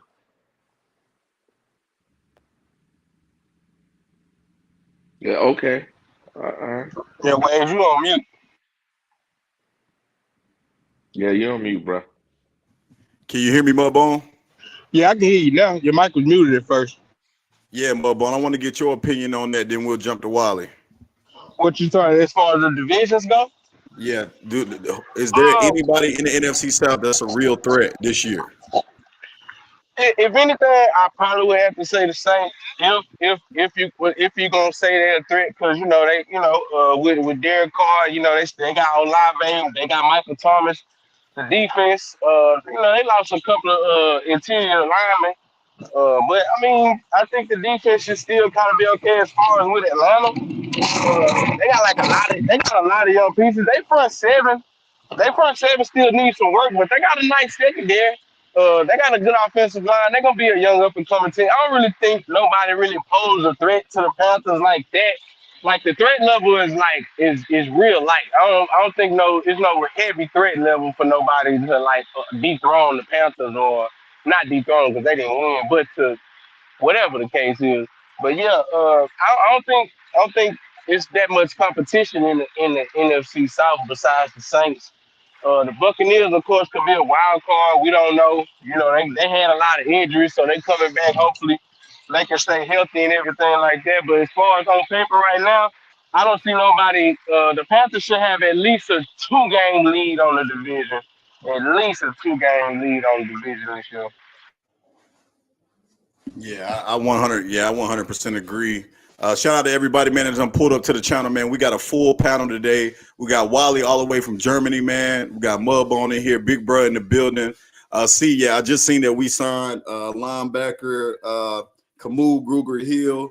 I was with the Houston Texans last year, man, had 108 sacks, led the team in tackles last year. Good depth among that. Good quality piece they brought in. Was with the Eagles special team and stuff last year. So good special team player and inside linebacker depth. Do not let him play pass coverage, because he cannot play pass coverage. He's gonna get a whole bunch of tackles. They probably ain't got like 8 yards before he tackle him, but he gonna tackle him though. So good watch. Don't put him in coverage. Definitely, that's fact. Wally, man, what's your thoughts, man, on what Mudbone said about the South? Hey man, I say we're in the bird house. We're at the top of the division, I believe. If we get a quarterback, CJ for sure. Bryce, I don't know. But the next team that's coming, I think it will be the Falcons, simply because I believe that the Saints, they've been riding these same guys for the last 7 years, and they're tired. and they're not gonna win no Super Bowl, so you know they ain't gonna be motivated. Yeah, I understand that, man. I guess, man, what we're just trying to say is that listen, we should be super excited, man, about this season for the Panthers and what we can be. But again, man, I just think that everybody should still keep it realistic. You know what I'm saying? Because again, we are going to be having a rookie quarterback, and as great as CJ Stroud or Bryce Young have the potential to be at the next level, it's still going to be an adjustment, right? Like there's going to be some mistakes that they're going to make with this coaching staff. Obviously, they're going to put these guys in the best position to have success. But if anybody that knows the game of football, man, knows that talent takes some time to gel. Yes, you have all of the pieces there. Yes, we brought in some really good guys. Adam Thielen, DJ Shark, who, by the way, is coming off of ankle surgery. So hopefully he'll be a full ready to go for OTAs and all of that stuff. But I just think that we should be very realistic, at least in his first year. Like I said, man, I say 9 games. I'm giving us 9, like a 9-8 type record. I still think that would be enough to win the NFC South. I think that will be first year. It'll be enough to win the NFC South. But 10 game maximum, but 9 is probably what I'm feeling more like in my way too soon projections of this football team. Obviously, I'll see what we have in the draft and what we look like in the training camp. But my way too soon projections is the Panthers is probably going to win about 9 or 10 games. I feel safe saying that. Let me live, Wade. Why you got to be a downer today, man? Man, I'm not downing. I'm not downing you, Wally. Come on, man. I'm not saying that. Listen, I'm not downing you, brother. I promise you that I'm not, man. Listen, this is the most excited I've been in Panthers fan in a long time, Wally. I can tell you, I ain't been this excited in a long time, Wally. All I'm saying is, man, Super Bowl first year or deep playoff run first year. Okay, it's possible, but man, I see what's going on, Wave. I see what's going on. Get on the couch, Wave. Let me give you some counseling. Let me give you some counseling, Wave, because apparently, tell me how you feel, Wave. Tell me how they did you wrong. How did the Panthers do you wrong in the past? You got your hopes up. We don't even got to make the playoffs. Talk about how long the Panthers have done me wrong in the past, man. But listen, bro, I have high expectations for Carolina this year. I really do. I have high expectations for the Panthers this year. But again, man, we gotta see it on the field. We made all of these moves, man. We've done everything we needed to do. Right. Now it's time to see it on the fucking field. And you gotta, me, man. I got, medium expectations, man. I'm always the type because again, I've been a fan since day one, and it's the reason the Panthers had a nickname "Cardiac Cats." Wiley. I just said this. Man, it's only 2003. Y'all no. Listen to 2003. Yeah, listen to me. So they was called the was called the Cardiac Cats. So my expectations, I like what we've done. I have a medium set of expectations. I'd rather them to do because again, I think I said on another show, I'm looking at us winning 8. Right in that middle pack, 8-9 games is where I'm at for the season, which is fine, and we can still win in division with that, right? Now, if we come out and win 10, 11 games, they exceeded my expectations, I'm all for that, but I don't want to put too much because again, first, we haven't got our quarterback yet, and for 2, we haven't seen, everybody gel, so we don't know what this team is going to. We know what it looks like on paper, right? So far, prior to the draft, and we might make some other moves this offseason before training camp. So let's wait. Let's wait to see how we're going to look in this team, and then, like I said, I'm gonna say 8 or 9 games, but I know where you're going, Wiley. But we were the Cardiac Cats for a reason, man, because expectations were super high. And we never, we didn't live up to them. Maybe a couple times when we made it to the Super Bowl, in our short history. So, it's okay, man. But okay. Hey, I see what's going on. Both of y'all was at home. Y'all was thinking, man, this shit can't get no worse. Yeah, y'all got burned. It's okay. It's okay. Hey, Wiley, I'm here for y'all. About that real quick. It can get worse, Wiley, because I was a part of us when we went 1-15, so it can get worse now. I remember. Go ahead. No, I would say I remember that year. George Seifert was our coach, and look, that year, I'll never forget this. We came out and won our first game, so everybody was hyped. I was hyped. I'm like, man, this is about to be our season, because we had a new coach and stuff, man, and we felt good about it, and we lost the rest of our games after that first game. Literally. Yeah. It was his second season. It was George Seifert's second. Oh, his second season. Okay, second season. Yeah. So his first season, yeah. Yeah, because we did better the year before, right? Yeah, but we ended up with a guy while we closed out so good. The receiver that came, we picked him off the practice squad for some team. He scored like 7 touchdowns in 6 games. That's or right. 5 games. Yeah. And then he tore his ligament in the first game. That was it. Yeah. And but yeah, it was. Go ahead. I told you I'm a Panther fan. So that's why I say, man, it can get a little worse. As long as we don't have a season like that. I mean, that year, it was the bottom, man. We couldn't buy a win after that. With the whole season, and couldn't buy a win for the rest of the year, man. But I don't think that we're going to be like that. I hope we ever don't get back to that point and put us. We won't. But hey, man, for those Panthers fans out there and Supernova Moore, you're right. It does take a lot to be a Panthers fan, man. It's you're dealing with a lot of emotions, right? You got highs, you got your lows. You know what I'm saying? It's hard, man, and a lot of people done jump ship for that reason, right? They I just can't take what the Panthers done did. Some people jump ship when they didn't hire Wilkes, this past offseason, right? I'm here for y'all guys. I'm telling you, I'm here for you. But all year long, I'll be here. I'm counseling y'all all season. Every time I'm like, calm down. We're gonna win tomorrow. It's okay. We're gonna win this game. It's okay, guys. Yeah. Listen, I definitely appreciate, man, the support, man, because at times, hell, we need it, man. But I expect the season to be a lot different, man. For the Panthers, this is going to be probably one of our better seasons that we've had in years, at least in the last 6 or 7 years. I agree. So, but man, we go keep, man, bringing it, man, here for the fans, guys. We've hit our 2-hour mark on the show. I appreciate everybody pulling up to the channel, man, and speaking their piece. We are live again. I know our flow has been messed up this week because of yesterday being out, but guys, we will be live again on Thursday.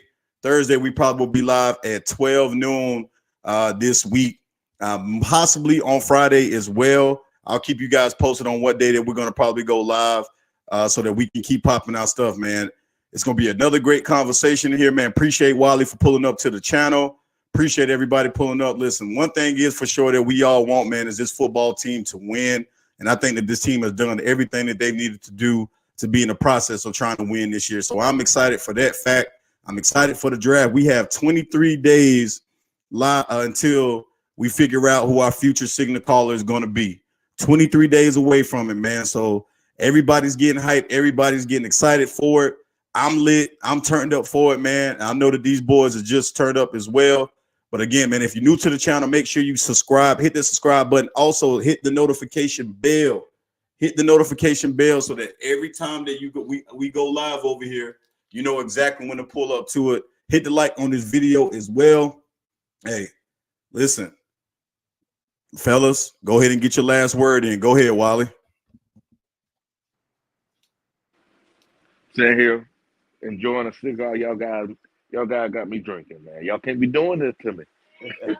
Look, Wally, we're not raining on your parade, man. We're not raining on your parade or none of the Panther fans. We didn't say that we was gonna be trash this year. We said we still gonna win the NFC South.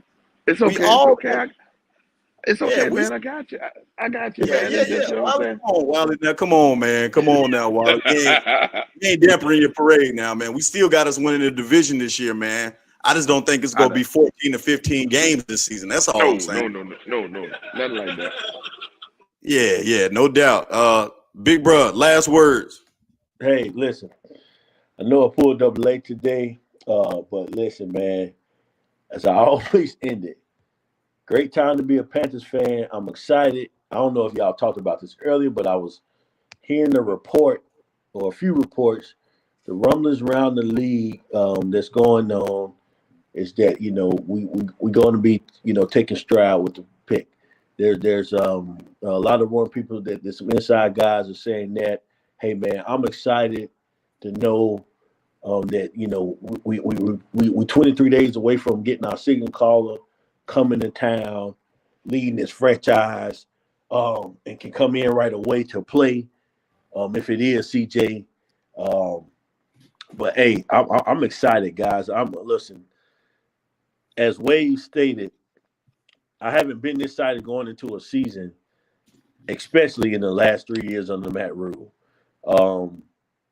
Even prior to that, I think the last time I was excited with the off moves, everything that we did in the offseason, maybe was, the 2015 year. I'm just, again, guys, I'm happy. Glad to pull up, next whenever we go live again, I'll make sure I get on early, man. I like everybody insight. I like Wiley's insight, and all the guys on this panel, man. And just know, man, hey, this our time, fellas. It's our time. Tell your friends, tell your mom, brother, sister, get on board, get on this board, because we're gonna be back to the promised land. Again, it may not be this year, but we're gonna be back to the promised land. Okay, and I'm talking about the Super Bowl. So get on board now. I'm excited. Let's go, man. I'm ready to get this thing going. I can't wait to training camp and then the fall season start. I'm fired up, man. Let's go. Go ahead. I'm done. Go ahead, Wally. Go ahead and get your last 2 cents. Hey, man. Hey, I appreciate y'all guys' time, and I just be joking, man. I gotta have a good time. I think we're ready, and this is the best. I think this is the best we've looked since when the team first became a team. And back then, I saw all the players we were getting. I was all hyped then, but I'm more hyped now. So this has been fun. Dave's show's been fun. Thanks. Absolutely. Hey, Wiley, make sure you pull up, man. We're going to be live again. I'm going to schedule it out. It's probably going to be on Thursday this week. This weekend is spring break, man. So your boy probably going to be heading out of town or something like that. So we're probably going to be live again on Thursday at noon. Y'all make sure to pull up to the channel, man. As always, listen, everybody stay safe, man. Everybody stay healthy out here. Y'all like and subscribe to the channel. Life is just a way. We're on that road to 1K. Y'all already know what time it is, man. Until next time, everybody. Peace out. Life is just a way, baby. Peace.